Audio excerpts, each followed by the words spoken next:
بسم الله الرحمن الرحيم. الحمد لله رب العالمين، والصلاة والسلام على سيد المرسلين وعليه وعلى آله وصحبه أجمعين. أما بعد، فأعوذ بالله من الشيطان الرجيم. بسم الله الرحمن الرحيم.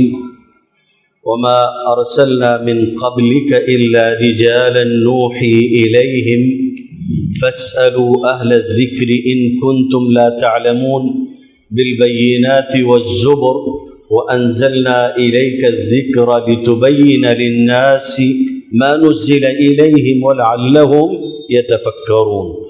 صدق اللہ العظیم. میرے واجب الاحترام قابل صد احترام حضرات علماء کرام، آپ سبھی برادران اسلام، آج کی یہ نشست آپ کی مجلس تحفظ ختم نبوت کی طرف سے منعقد ہوئی ہے اور ایک بہت ہی بنیادی اور اہم عنوان پر منعقد ہوئی ہے. دین کا علم حاصل کرنا ہم سب کے اوپر لازمی اور ضروری ہے. ہر فرد کی اپنی ذمہ داری ہے کہ وہ دین کا کم سے کم اتنا علم حاصل کرے جس کے ذریعے سے اس کی دنیا اور آخرت درست ہو سکے.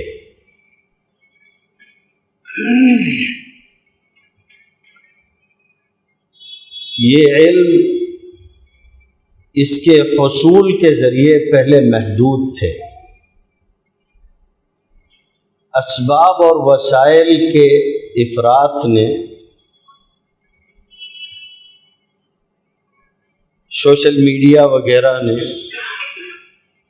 اس مسئلے کو بہت نازک بنا دیا. لوگوں کے پاس ہر طرح کی معلومات کا ذخیرہ انگلی کے ایک اشارے پر اور ایک کلک پر موجود ہے.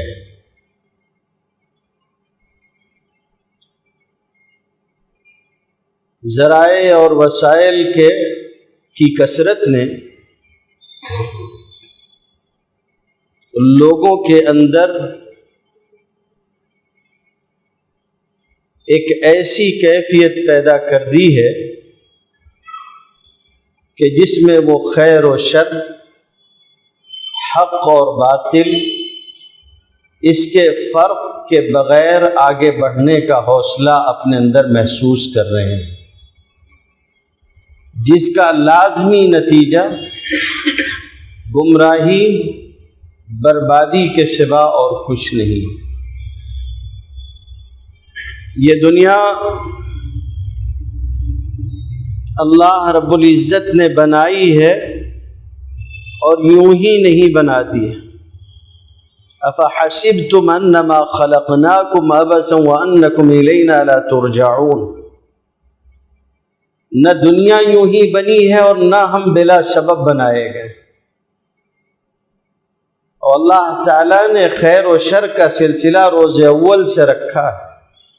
ایک مسلمان اپنی زندگی میں اگر استغفار کی بات آپ چھوڑ دیں تو سب سے زیادہ جو دعا مانگتا ہے وہ دعا ہے اہدنا الصراط المستقیم.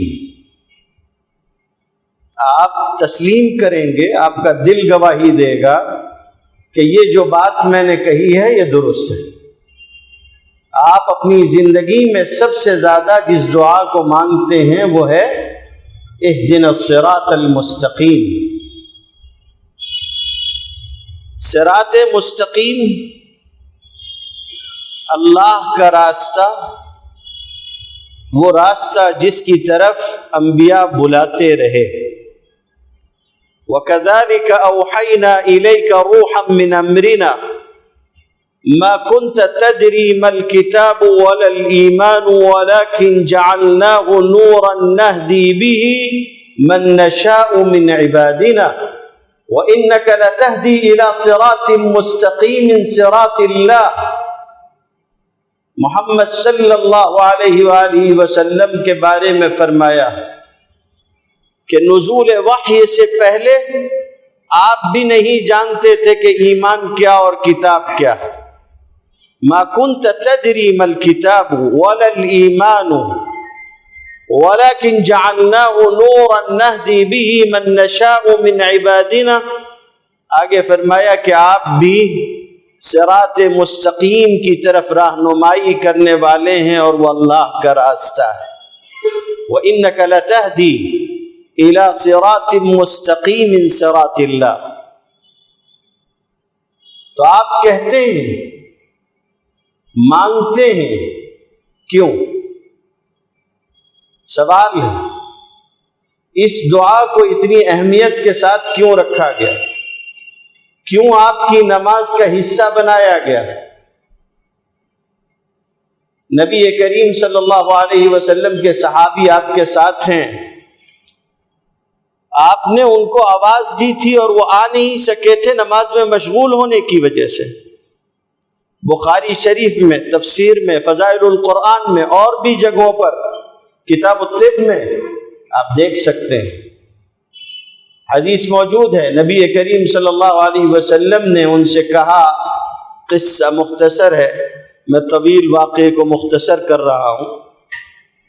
آپ نے ان سے کہا کہ مسجد سے نکلنے سے پہلے، آپ مسجد میں ہیں، مسجد نبوی میں، آپ نے فرمایا مسجد سے نکلنے سے پہلے میں آپ کو ایک ایسی سورت سکھاؤں گا جو قرآن مجید کی سب سے عظیم ترین سورت ہے.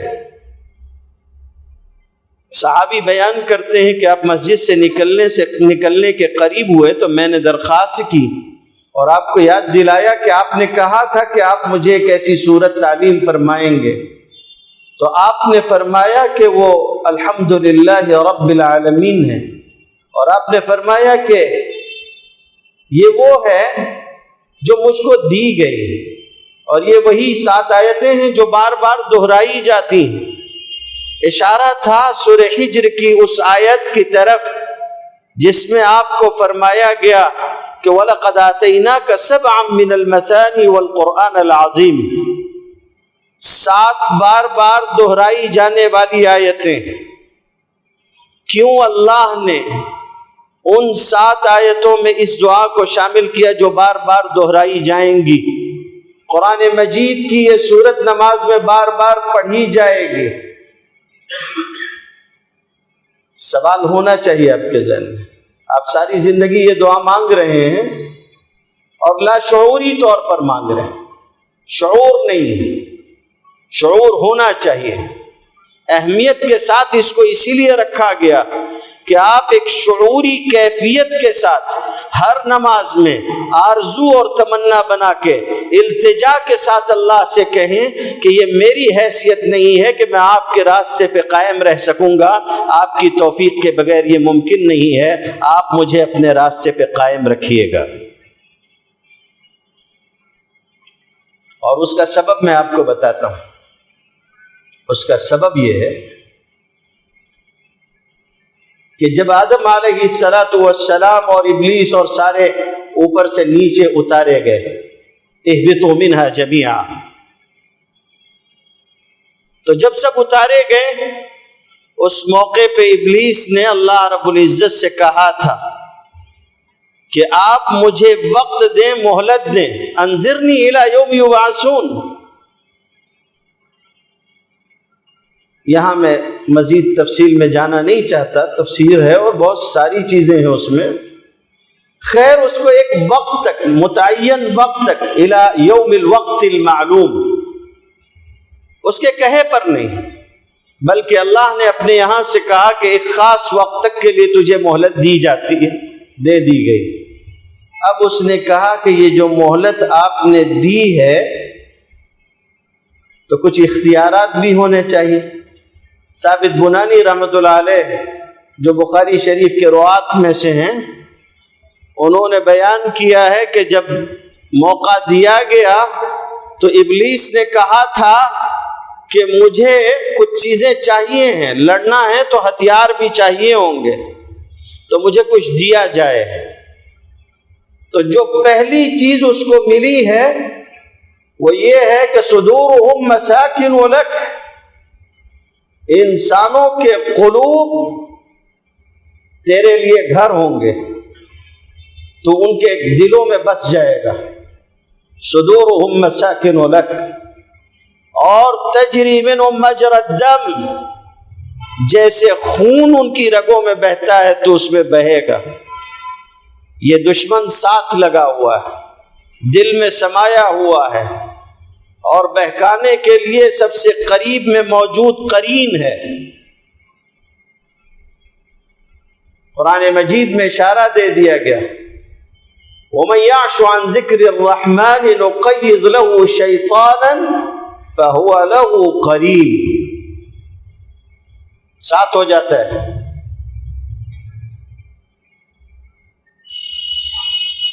اور بئس القرین، بدترین ساتھی ہے۔ اب اس نے کہا کہ آپ نے مجھے موقع دیا ہے تو میں جو کروں گا وہ یہ ہوگا، وَبِمَا أَغْوَيْتَنِي، یہ جو کچھ میرے ساتھ ہوا ہے اس کے نتیجے میں کیا کروں گا؟ جاؤں گا اور جا کر لَأَقْعُدَنَّ لَهُمْ صِرَاطَكَ الْمُسْتَقِيمِ، صراط مستقیم پر بیٹھوں گا، آنے والوں کو اس راستے سے آنے نہیں دوں گا، بہکاؤں گا۔ لوگ بیٹھے رہیں گے، اس کے ہر کارے متعین رہیں گے، صراط مستقیم کبھی راہزنوں سے خالی نہیں ہوگا۔ آپ صراط مستقیم پر اسی صورت میں رہ سکیں گے جب آپ ایک مخصوص انداز میں آگے بڑھیں گے۔ تب سب سے پہلا مرحلہ ہے کہ آپ اپنے شعور میں اس بات کو تازہ کریں کہ آپ کو صراط مستقیم پر رہنا ہے، اللہ سے مانگنا ہے، اور پھر جد و جہد کرنی ہے۔ یہ میری اور آپ کی بنیادی ذمہ داری ہے۔ اس احساس کے ساتھ کہ صراط مستقیم آسان نہیں ہے، جو انہی پتھروں سے گزر کے آ سکو تو آؤ، میرے گھر کی راہ میں کوئی کہکشاں نہیں ہے۔ ایک امتحان ہے، اسی سے گزرنا ہے اور گزر کے آگے آنا ہے۔ راستے میں راہزن بھی ہوں گے، فریب دینے والے بھی ہوں گے، ہر طرح کا دھوکہ بھی موجود ہوگا۔ البتہ ایک بات یاد رکھیے گا، اور وہ یہ ہے کہ اللہ کے کچھ مخصوص بندے بھی ہوں گے جن کا یہ عالم ہوگا کہ وہ اللہ کی طرف انابت اور رجوع کی وجہ سے، دین و شریعت کی پابندی کی وجہ سے اس مقام پر ہوں گے کہ شیطان کا زور ان پر نہیں چلے گا۔ ان عبادی لیس لک علیہم سلطان۔ اگر آپ خود یہ ہو جائیں، اس سے بہتر اور مناسب کچھ نہیں ہے، اور اگر یہ نہ ہو سکے تو ان لوگوں کے ساتھ ہو جائیں جو اس راہ کے اس طرح سے راہ گزارنے والے ہیں، تب آپ اس راستے سے گزر سکیں گے۔ اس کے علاوہ کوئی تیسرا راستہ نہیں ہے۔ فماذا بعد الحق الا الضلال، حق کے بعد سوائے گمراہی کے اور کچھ نہیں۔ حق اتنا ہی ہے، اس کے علاوہ اور کچھ نہیں۔ دین کا علم ایسا نہیں ہے کہ ہر کسی سے لے لیا جائے۔ دین کا علم لینا بھی ہے۔ سوال یہ ہے کہ یہ جو بات میں کہہ رہا ہوں کہ دین کا علم ہر کسی سے نہیں لیا جا سکتا، یہ تو ایک ایسا اصول ہے جو آپ اپنی زندگی میں ہر مرحلے پر مانتے ہیں۔ میں نے اگر دین کے بارے میں کہا تو آپ مجھ سے دلیل پوچھیں گے، اور آپ نے اگر دنیا کے معاملے میں مانا تو اس کے لیے کسی دلیل کی کوئی ضرورت نہیں ہے۔ مثال کے طور پر کبھی کبھی میں کہا کرتا ہوں کہ اگر کسی دن خدا نخواستہ آپ کے لیفٹ ہینڈ میں کچھ پین ہونے لگے، چیسٹ پین بھی ہو رہا ہو، جبڑے میں بھی درد ہونے لگا ہو، درد رہ رہ کے کھینچ رہا ہو ہاتھ کی طرف سے سینے کی طرف اور سینے کی طرف سے ہاتھ کی طرف، اللہ نہ کرے کہ آپ کبھی اس مرحلے سے گزریں، مگر یہ سمجھ لیجئے گا کہ یہ دل کی بیماری کی علامت ہے، کوئی دورہ ہے، دل کی کوئی تکلیف ہو رہی ہے۔ ایسے موقع پہ میرا ایک مشورہ قبول کر لیجئے گا، بہت سادہ سا، بہت سمپل و آسان سا۔ اگر ایسی تکلیف آپ کو ہو تو آپ ڈھونڈیے گا کسی سول انجینئر کو جو عمارت بنانے والا ہو، اس کو ڈھونڈیے گا، اس کے پاس جائیے گا، اس سے کہیے گا کہ آپ عمارت بناتے ہیں، کون سا گز کہاں لگے گا، کون سا سریا کہاں لگے گا، کون سا اینگل کدھر لگے گا، آپ ایک ایک انچ ناپ کے، اور بلکہ اور تھوڑا نیچے اترے تو گنیے میں چلے جاتے ہیں آپ، اور ایک ایک کونا ٹھیک کر دیتے ہیں۔ یہ تو ایک رگ کا مسئلہ ہے چھوٹا سا، اس کو بھی ذرا ٹھونک بجا کے ٹھیک کر دیجئے۔ آپ ہنس کیوں رہے ہیں؟ آپ لوگ ہنس کیوں رہے ہیں بھائی؟ ضرور کیجئے گا، نتیجہ جانتے کیا ہوگا؟ آپ ایسا نہیں کریں گے۔ کیوں نہیں کریں گے؟ کرنا چاہیے آپ کو۔ اگر آپ دین انجینئر سے لے سکتے ہیں تو دوا کسی پلمبر سے کیوں نہیں لے سکتے ہیں؟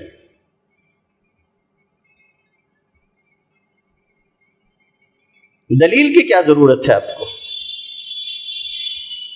میں اگر کہوں کہ دین کا علم دین کے ماہر سے لیا جائے گا تو آپ کہیں گے کہ اس کی کوئی ضرورت نہیں ہے۔ میں کہوں گا کہ پھر ٹھیک ہے، آپ اپنا علاج وہ بھی کسی انجینئر اور پلمبر سے کروا کے بتائیے گا۔ کیا مصیبت ہے مسلمانوں کی کہ مسلمان جان کا نقصان نہیں برداشت کر سکتا، ایمان کا نقصان برداشت کرنے کے لیے تیار ہو جاتا ہے۔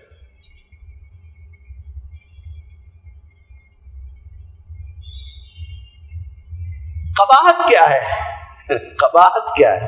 کہتے ہیں اس میں حرج کیا ہے؟ یعنی دین اتنا سستا اور ہلکا ہو گیا، اتنا بے حیثیت ہو گیا نعوذ باللہ، کہ ہر ایرا غیرہ اس میں دخل دے سکتا ہے اور کوئی فرق نہیں پڑتا، کوئی فرق نہیں پڑتا۔ ممکن ہے کہ کوئی آدمی یہاں بیٹھا ہوا بہت جینیس ہو، جینیس، معاف کیجئے گا تلخ ہو جائے گا تھوڑا سا، لیکن ہم لوگ جینیس سمجھتے ہیں اس کو، اس کو، فلاں کو، فلاں کو، اور یہ اور وہ سمجھتے ہوں، جس کو سمجھنا ہو سمجھتے ہیں۔ ان کا IQ لیول بہت زیادہ ہے۔ واہ، ہوگا کوئی ایک آدھی بندہ ایسا دانشور جس کو یہ سمجھتا ہو کہ بھئی میں بہت سمجھدار ہوں۔ ایسا سمجھدار آدمی اگر یہ کر لے کہ 10-20 کتابیں سرجری کی لے آئے، ماہر آدمی ہے، سمجھدار ہے، سمجھ کے کتابوں کو پڑھ لے اور ایک بڑا سا ہاسپٹل کھول دے، اور کھولنے کے بعد کہے کہ میں جانتا ہوں چونکہ سب کچھ، اس لیے میں لوگوں کا آپریشن کروں گا۔ 10-20 سال گزرنے کے بعد پتہ چلتا ہے کہ جھولا چھاپ ہے۔ کتنے ڈاکٹر پکڑے جاتے ہیں؟ 10 سال 15 سال بعد پتہ چلتا ہے کہ جھولا چھاپ ہیں۔ کمال یہ ہے کہ ان 10-20 سالوں میں انہوں نے دوائی بھی خوب دی، مریض ٹھیک بھی ہوئے۔ آج کل تو علامہ گوگل موجود ہیں۔ میں ایک مرتبہ اپنے ایک دوست کے پاس پہنچا، ڈاکٹر ہیں، تو وہ مجھ سے پوچھنے لگے، پریشان بیٹھے ہوئے تھے، تو میں نے ان سے پوچھا کیا بات ہے؟ کہنے لگے کہ مولانا یہ گوگل سے آپ لوگ پریشان ہیں کہ نہیں ہیں؟ میں نے کہا صحیح کہو، ہوا کیا ہے؟ کہنے لگے آپ لوگ پریشان ہو یا نہ ہو، ہم بہت پریشان ہیں۔ کیا ہو گیا؟ کہنے لگے کہ یہ جو لڑکا ابھی تھوڑی دیر پہلے گیا ہے، اس کی والدہ کو کینسر ہو گیا اور شدید پین ہے ان کو. آیا تھا مجھ سے کہنے لگا کہ کوئی دوا دے دیجئے. میں ان کا فیملی ڈاکٹر ہوں. دوا میں نے لکھ دی, اس سے کہا لا کے دکھائیے گا پھر استعمال کروائیے گا. لے کر آیا, دکھایا, میں نے دیکھ کر کہا کہ دوا بالکل ٹھیک ہے, دے سکتے ہیں. اس نے مجھ سے کہا لیکن ڈاکٹر صاحب ایک بات عرض کرنی ہے. میں نے کہا کیا ہے؟ کہنے لگے وہ گوگل پہ اس کا سائیڈ ایفیکٹ بہت بتا رہا ہے. تو ہم نے اس سے کہا کہ بابا ڈاکٹر تم ہو کہ ہم ہیں؟ اس وقت جو تکلیف کم کرنی ہے اس کے لیے یہ دوا لیجئے, سائیڈ ایفیکٹ جو ہوگا اس کے لیے دوسرا نسخہ اپنے پاس ہے, مگر ابھی تو یہی دوا دینی ہے. اب وہ جھولا چھاپ دوائیاں دیتے رہتے ہیں, پتہ چلتا ہے 15 سال بعد 20 سال بعد. تو کیا 15 سال 20 سال دوائیاں دی ہیں انہوں نے بہت شاندار, اور کوئی ایک مریض نے کلیم نہیں کیا کہ ان کی دواؤں سے کوئی ری ایکشن ہوا ہو. کہ آپ اس کو یہ حق دیں گے کہ وہ آگے ڈاکٹری کرتا رہے, یا ایسے لوگوں کو جیل ہو جاتی ہے؟ جی, کوئی سرجن بغیر ڈگری کے, بغیر پریکٹس کے, اگر تنہا کتابیں پڑھ کر سرجری کرتا رہے اور کوئی مریض نہ مرے اس کا, سب ٹھیک ہوتے رہیں, لیکن پتہ چل جائے اگر محکمے کو, ہیلتھ والوں کو پتہ چل جائے, تو اس کی جگہ جیل خانے کے اندر ہوگی یا سماج اور معاشرے میں ہوگی؟ جواب دیجئے مجھے. ہاں, اس کی جیل خانے میں جگہ ہوگی. مگر ایک آدمی اٹھ کے آئے جس نے کوئی پریکٹس نہیں کی, جس نے کسی کی ماتحتی اختیار نہیں کی, کسی کی تربیت میں نہیں رہا, وہ کہتا ہے میرا IQ لیول بہت ٹھیک ٹھاک ہے, میں کتابیں خود سمجھ کے تم کو سمجھاؤں گا. اس کی جگہ ہمارے سر آنکھوں پر ہے. جو جیل خانے بھیجے جانے کے لائق لوگ تھے وہ آپ کے رہنما بنے ہوئے ہیں. امام مسلم رحمۃ اللہ علیہ نے صحیح مسلم میں نقل کیا عبداللہ ابن مبارک رحمۃ اللہ علیہ کا ایک جملہ. محدث ہیں اور بڑے محدث ہیں, عابد ہیں, زاہد ہیں, محدث ہیں, مجاہد ہیں, کیا کچھ نہیں ہے. عبداللہ ابن مبارک, ہارون الرشید جھروکے میں بیٹھا ہوا تھا محل کے, بیوی ساتھ میں تھی, لوگوں کا ریلا شہر سے نکل کے باہر کی طرف بھاگ رہا ہے. تو گھبرا گیا, وہ کہیں بغاوت تو نہیں ہو گئی ہے. کسی کو چیخ کے کہا کہ کیا ہو رہا ہے؟ تو اس نے کہا کچھ نہیں ہو رہا, اطمینان رکھیے. عبداللہ ابن مبارک تشریف لا رہے ہیں, لوگ ان کے استقبال کو جاتے ہیں. ہو گیا قصہ, لوگ لے کے اسی سڑک سے لوٹے, ایک زور کا ہنگامہ ہوا, شور ہوا. اب اس نے گھبرا کے پوچھا کہ اب کیا ہوتا ہے؟ تو اس موقع پہ پھر کہا گیا کچھ نہیں ہوا, تسلی رکھیں. ابن مبارک کو چھینک آ گئی تھی. سنت کے موافق بندے نے کہا الحمدللہ, یہ مجمع نے جواب دیا یرحمک اللہ, اس کا شور ہے. تو بیوی نے کہا کہ عزت اس کو کہتے ہیں. آپ کا تو حال یہ ہے کہ جب تک کہ داروغہ جمع نہ کرے لوگوں کو اور سڑکوں پہ ادھر ادھر نہ کرے, آپ کی عزت کوئی نہیں کرتا. یہ عزت. عبداللہ ابن مبارک نے کہا, امام مسلم نے نقل کیا کہ الاسناد من الدین,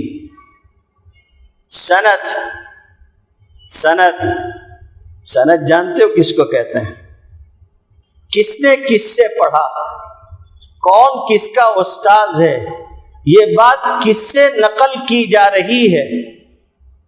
فقہ اسلامی کا روشن ستارہ امام شافعی رحمۃ اللہ علیہ غیر معمولی عالم ہیں اور شاندار شاعر بھی ہیں. فرماتے ہیں, کہنے لگے کہ کل العلوم سوى القرآن مشغلۃ,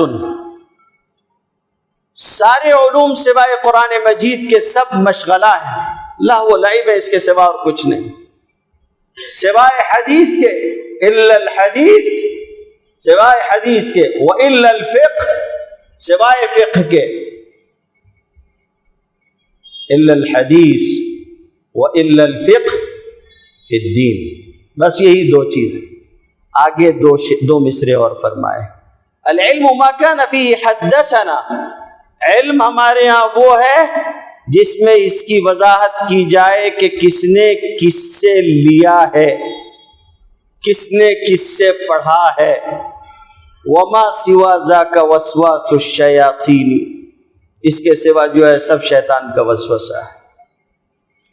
علم اگر اس میں اس کی وضاحت نہیں ہے کہ اس کا استاذ کون ہے، کس درجے کا ہے، یہ خود کس درجے کا ہے، معتبر ہے یا غیر معتبر ہے، ایسے شخص سے علم نہیں لیا جاتا، نہیں لیا جاتا۔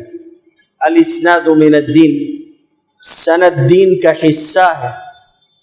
لولا الاسناد، اگر سند نہ ہوتی، لقال من شاء ما شاء، تو جس کے جی میں جو آتا، جو جیسا بھی ہوتا، اٹھ کے کھڑے ہو کے اپنے مطلب کی بات کہہ دیتا۔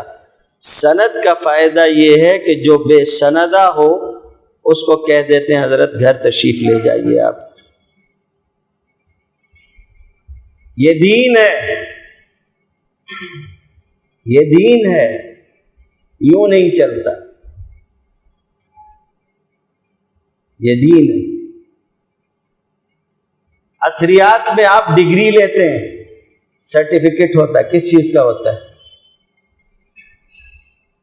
اس کے بغیر کسی کو معتبر نہیں مانا جاتا، اور دین کی کسی ڈگری کی کوئی ضرورت نہیں ہے، ہر ایرا غیرہ بتا سکتا، یہی ہے نا۔ خدا کے واسطے دوہرے رویے سے باز آ جاؤ، دین اتنا ہلکا اور سستا نہیں ہے کہ ہر راستہ چلتے ہوئے آدمی سے قبول کر لیا جائے۔ محمد ابن سیرین بہت بڑے عالم اور فقیہ ہیں، خواب کی تعبیر میں ان کے زمانے سے لے کے آج تک کوئی ایسا دوسرا نہیں ہوا جو خواب کی تعبیر میں اتنا ماہر ہو۔ ان کی شہرت خصوصاً خواب کی تعبیر کے سلسلے میں ہوئی۔ محمد ابن سیرین کا قول امام مسلم نے اپنی سند کے ساتھ نقل کیا، کہتے ہیں کہ ان ھذا العلم دین، یہ جو علم کی بات ہوتی ہے یہ بھی دین ہے۔ فانظروا امن تاخذون دینکم، تو تم دیکھو کہ تم اپنا دین کس سے حاصل کر رہے ہو، ہر ایرے غیرے سے تم اپنا دین حاصل نہیں کر سکتے۔ سلام و سیدنا محمد الرسول اللہ صلی اللہ علیہ وآلہ وسلم پر آپ صلی اللہ علیہ وسلم نے فرمایا، المرء علی دین خلیلی، آدمی اپنے دوست کے دین پر ہوتا ہے۔ دیکھو فلینظر الی من یخاللہ، دیکھو کہ کون کس کی دوستی اختیار کر رہا ہے، اس لیے کہ ہر دوست دوست نہیں ہوتا، ہر دوست دوست نہیں ہوتا۔ آپ کے لیے دوست ہو سکتا ہے، مگر کل قیامت کے دن یہ ہوگا کہ بہت سے لوگ ہوں گے جو اپنی انگلیاں چبا رہے ہوں گے، اور قیامت کے دن کہیں گے یا ویلتی لیتنی لم اتخذ فلانا خلیلا لقد اضلنی عن الذکر بعد اذ جاءنی، کاش کہ میں نے فلاں کو اپنا ساتھی نہ بنایا ہوتا، دوست نہ بنایا ہوتا، اس نے میرے پاس دلائل آنے کے بعد، حق آ جانے کے بعد اس سے گمراہ کر دیا۔ اس لیے یہ بات یاد رکھیے کہ کسی کو بھی اس طرح سے نہ مانیے اور تسلیم نہ کیجیے۔ کتابوں میں لکھا ہوا ہے، صحابہ نے بیان کیا ہے کہ کوئی آدمی کسی کو اس طرح سے نہ مانے کہ ان آمن آمن و ان کفر کفر، کہ اگر وہ ایمان لائے تو تم بھی ایمان لاؤ اور وہ کفر کرے تو تم بھی کفر کرو۔ ہمارے زمانے کی اصطلاح میں اندھ بھکت کبھی مت بننا، کبھی نہیں بننا۔ دیکھو کہ کیا ہو رہا ہے، سمجھو کہ کیا کیا جا رہا ہے، اور یہ بھی یاد رکھو کہ زندوں کے مقابلے میں مردے اس بات کے زیادہ حقدار ہیں کہ ان کے پیچھے چلا جائے۔ زندوں کے مقابلے میں مردے اس بات کے زیادہ حقدار ہیں کہ ان کے پیچھے چلا جائے۔ عبداللہ ابن مسعود رضی اللہ تعالیٰ عنہ فرماتے ہیں من کان مستنا فلیستن بمن قد مات فإن الحی لا تومن علیہ الفتنہ، جس کو چلنا ہو وہ ان اسلاف کے طریقے پہ چلے جو ایمان کے ساتھ دنیا سے رخصت ہو گئے ہیں، اس لیے کہ زندہ آدمی کب بھٹک جائے گا بہک جائے گا کچھ پتہ نہیں ہے۔ دسیوں مثالیں ہمارے سامنے موجود ہیں۔ اس لیے جو ایمان کے ساتھ دنیا سے گئے آپ ان کے طریقے پہ چلیے، جو موجود ہے وہ کب بھٹک جائے گا کچھ پتہ نہیں ہے۔ مجھے کہنے میں کوئی بات نہیں ہے، سلمان ندوی صاحب ہرگز اس لائق انسان نہیں ہے کہ ان کی تقریر سنی جائے یا ان کے پیچھے چلا جائے، ہرگز نہیں۔ یہ یاد رکھیے گا کہ ہم کسی پیری مریدی کو، کسی استاذی اور شاگردی کو رسول اللہ صلی اللہ علیہ وسلم کی استاذی اور شاگردی سے اونچا نہیں سمجھتے۔ آپ معلم ہیں، صحابہ آپ کے تلامذہ ہیں، آپ کے شاگرد ہیں۔ اس رشتے پہ جو حرف لائے گا وہ اپنے گھر جائے، اس کی کوئی اوقات اور کوئی حیثیت ہماری نظر میں نہیں ہے۔ زندہ آدمی کب بھٹک جائے میرے بھائی، اس لیے یہ یاد رکھیے عبداللہ ابن مسعود رضی اللہ تعالیٰ عنہ نے یہ بات فرمائی، اور یہ بھی فرمایا کہ صحابہ تمہارے سامنے اقلہم تکلفا، سب سے کم تکلفات والے، سب سے زیادہ گہرے علم والے۔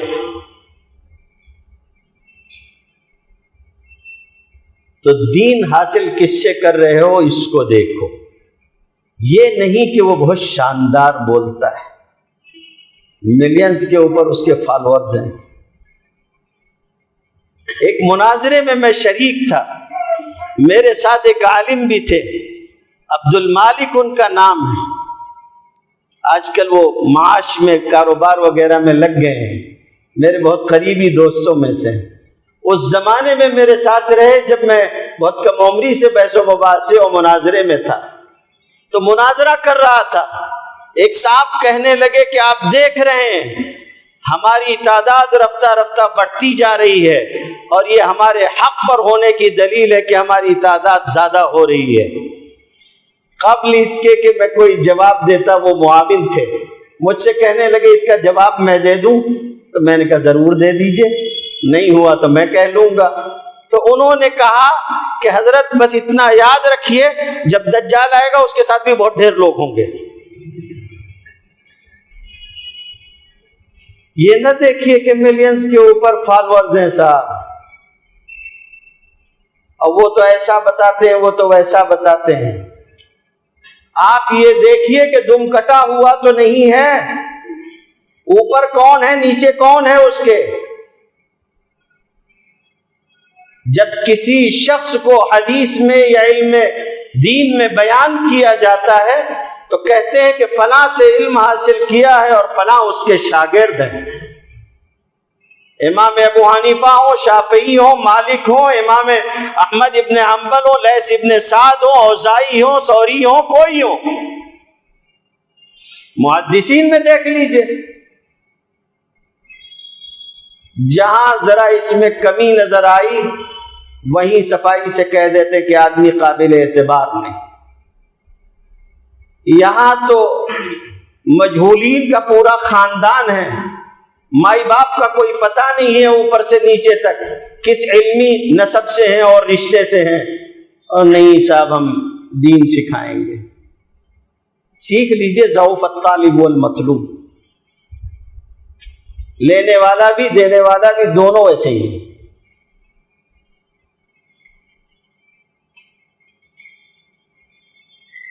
حضور صلی اللہ علیہ وآلہ وسلم نے ایک موقع پہ ارشاد فرمایا تھا، ترکتکم علی المحجۃ البیضاء لیلها کنہاریہ، لیلها کنہاریہ، ہم نے تم کو ایک روشن شاہراہ پر چھوڑا ہے، ہم نے جس راستے پہ تم کو چھوڑا ہے اس راستے میں کوئی تاریکی نہیں ہے، اس کی راتیں بھی دن کے مانند روشن ہیں۔ حضور صلی اللہ علیہ وسلم نے اپنی امت کو ضروری تمام باتیں بتائیں، جو بنیادی چیزیں تھی سکھائیں، اصول بتا دیے، فروعات سب اس پر کھل جائیں گی۔ آپ نے یہ بھی بتا دیا تھا کہ فتنے آئیں گے، کن کن جہتوں سے اور کیسے آئیں گے یہ بھی بتایا تھا۔ آپ صلی اللہ علیہ وسلم بیان فرما رہے ہیں، میں اپنی جیب سے کوئی لفظ داخل نہیں کروں گا، آپ سنیے گا، طے کیجئے گا کہ کیا ہو رہا ہے۔ ابو ہریرہ رضی اللہ تعالیٰ عنہ نقل کرتے ہیں، سَيَكُونُ فِي آخِرِ أُمَّتِي أُنَاسٌ يُحَدِّثُونَكُمْ مَا لَمْ تَسْمَعُوا أَنْتُمْ وَلَا آبَاؤُكُمْ فَإِيَّاكُمْ وَإِيَّاهُمْ۔ زمانہ جیسے جیسے آخر کی طرف جائے گا، ایسے لوگ میری امت میں ہو کر رہیں گے جو تمہارے سامنے آ کر ایسی باتیں بیان کریں گے جو نہ تم نے نہ تمہارے آباء و اجداد نے کبھی سنی ہوں گی۔ تم ان سے دور رہنا، وہ تم سے دور رہیں، اس کی کوشش کرنا۔ جی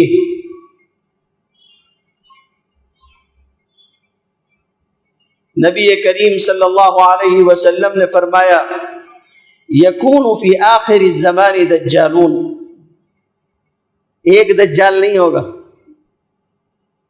دجال ایک نہیں ہوگا، دجال اکبر ایک ہوگا۔ جیسے شیطان اکبر ایک ہے، باقی شیاطین تو بہت ہیں۔ دجال ہوں گے، دجل و فریب والے، اصل دجال سے پہلے بھی بہت سے آئیں گے دھوکہ دینے والے، اور ان کا حال یہ ہوگا، جھوٹ بولنے والے ہوں گے، کذابون یاتونکم من الاحادیث، تمہارے پاس ایسی حدیثیں اور ایسی باتیں لے کر آئیں گے، بما لم تسمعوا انتم ولا آباؤکم، جس کو نہ تم نے سنا ہوگا، تمہارے آباء و اجداد نے بھی نہیں سنا ہوگا۔ فإیاکم وإیاہم لا یضلونکم ولا یفتنونکم، اس حدیث میں یہ دو باتیں زائد ہیں، مسلم شریف میں موجود ہے۔ ایسا نہ ہو کہ وہ تم کو گمراہ کر دیں، کہیں یہ نہ ہو کہ تم کو کسی فتنے اور دھوکے میں ڈال دیں۔ یہ تمہاری ذمہ داری ہے۔ دجال تو ہوں گے، سامنے والا دجال ہے یا نہیں یہ طے کرنا تمہاری ذمہ داری۔ طے کرو جس سے لے رہے ہو وہ کون ہے۔ ابھی بات آگے آ جائے گی۔ امام مسلم نے اپنی صحیح میں نقل کیا ہے کہ بشیر عدوی عبداللہ ابن عباس کے پاس آئے رضی اللہ تعالی عنہما، فجعل يحدثه ويقول قال رسول الله صلی اللہ علیہ وسلم وقال رسول الله صلی اللہ علیہ وسلم، فجعل ابن عباس لا يأذن، آگے کہنے لگے کہ حضور نے فرمایا فلاں حدیث ہے، حضور صلی اللہ علیہ وسلم نے فرمایا فلاں ارشاد ہے، اور ابن عباس ہیں کہ کان نہیں دھرتے، متوجہ ہی نہیں ہو رہے ہیں اس کی طرف۔ اب جب یہ رنگ دیکھا تو بشیر عدوی نے کہا، یا ابن عباس ما لی لا اراک تسمع لحدیثی احدثک عن رسول اللہ صلی اللہ علیہ وسلم ولا تسمع۔ ابن عباس کیا بات ہے، میں دیکھ رہا ہوں کہ آپ میری بات سننے کو تیار نہیں ہیں، جبکہ میں حضور صلی اللہ علیہ وسلم کی حدیثیں بیان کر رہا ہوں۔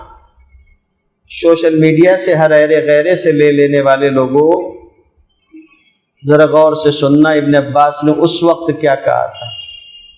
یہ وہ زمانہ ہے جس کو علماء کی زبان میں قرون ثلاثہ مشہود لہا بالخیر کہتے ہیں، یعنی وہ 3 زمانے جن کے بارے میں زبان نبوت سے اس بات کی گواہی موجود ہے کہ یہ خیر کے زمانے ہیں۔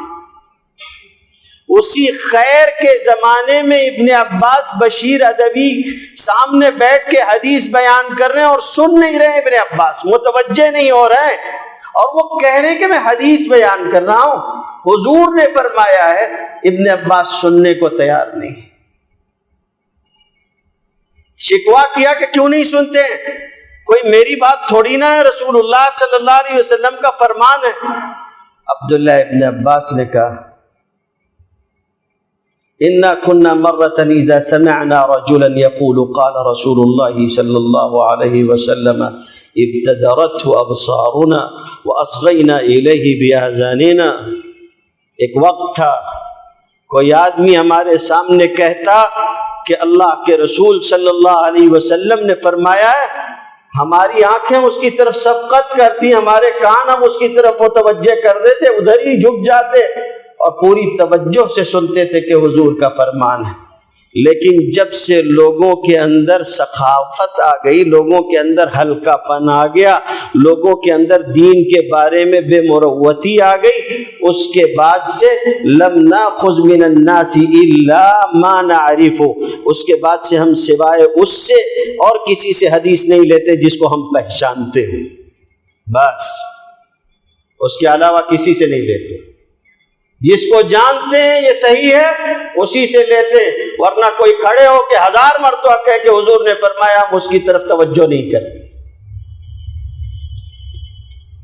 جی سمجھنے کی ضرورت ہے ہم سب کو، معاملہ اتنا آسان نہیں ہے جتنا آسان لوگوں نے بنا دیا ہے۔ یہ آپ کو آپ کے دین سے دور کرنے کا سب سے سستا اور آسان ذریعہ ہے، سب سے سستا اور آسان ذریعہ۔ مجھے وقت دیکھ کے لگ رہا ہے ابھی میں کیسے پورا کروں گا، خیر اللہ بہتر کرنے والا ہے، دعا کیجئے کہ میں اپنے وقت میں بات پوری کر لوں۔ علم حاصل کرنے کا ایک طریقہ ہے ہر غیرے سے علم لے لیا جائے، جس کو آپ سن چکے کہ ایسا کرنا درست نہیں ہے۔ ایک طریقہ یہ ہے، یہ مولویت کی کوئی ضرورت نہیں ہے، ہمارے یہاں کوئی برہمن واد تھوڑی نہ ہے جیسے برہمنوں کے یہاں ہے، دوسروں کے یہاں سناتنیوں کے یہاں ہے۔ ہمارے یہاں بھی مولویت نہیں ہے، پاپائیت نہیں ہے، میں کتاب سے خود ہی سیکھ لوں گا، میں خود ہی سیکھ لوں گا، تھوڑی عربی سیکھ لوں گا، اس کے بعد قرآن خود ہی سمجھ لوں گا، پھر عمل بھی کر لوں گا۔ ایک صاحب ایک مرتبہ ایک مولوی صاحب کے پاس پہنچے، ان سے کہنے لگے کہ دیکھیے ہم انگریزی پڑھے ہوئے ہیں، اکثر زبانوں کی ساری ساخت ایک جیسی ہوتی ہے، گرامر ملتے جلتے ہوتے ہیں، فلاں فلاں ہوتا ہے، اس لیے دیکھیے آپ ہم کو بہت زیادہ اپنے طریقے پہ رٹائیے گا مت، ہم کو تھوڑی عربی اپنے طریقے سے، ہمارے طریقے سے پڑھا دیجئے۔ پہلے ایسا کیجئے کہ الفاظ کے ذخیرے جمع کروا دیجئے، جب جمع ہو جائیں گے تو اس کو کیسے جوڑ توڑ کرنا ہے اس کو تھوڑا سمجھ لیں گے، آ جائے گی عربی۔ تو مولوی صاحب نے کہا کہ بھئی جب آپ اتنے سمجھدار ہیں تو آپ ہی کہہ لیجئے، جیسے کہیں گے ویسے پڑھا دیں گے۔ انہوں نے کہا کہ یہ بتائیے یہ جو میرے ہاتھ میں قلم ہے اس کو کیا کہتے ہیں؟ تو مولوی صاحب نے کہا قلم۔ اس نے کہا اچھا ٹھیک ہے، لکھ لیا قلم۔ کہا یہ جو میرے ہاتھ میں کتاب ہے؟ مولوی صاحب نے کہا کتاب۔ اس نے کہا اچھا، ٹھٹکا تو مگر کچھ کہا نہیں، ٹھیک ہے ٹھیک ہے ٹھیک ہے۔ قمیص پہنی ہوئی ہے اس کو کیا کہتے ہیں؟ مولوی صاحب نے کہا قمیص۔ اس نے کہا تف ہے مولوی ہو تمہارے اوپر، عربی اتنی آسان ہے آپ لوگوں نے ہوا بنا کے رکھا، خالی اون لگا دینے سے بن جاتی ہے۔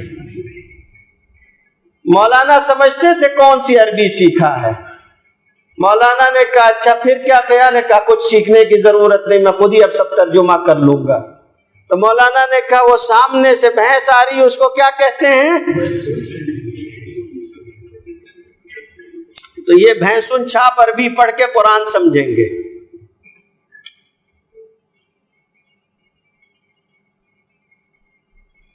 اللہ کہتا ہے کہ ہم نے عربی اور وہ بھی بلسان عربی مبین، قرآن اس میں اتارا ہے، اور بعض لوگوں کا دعویٰ یہ ہے کہ ہم سب سمجھ لیں گے۔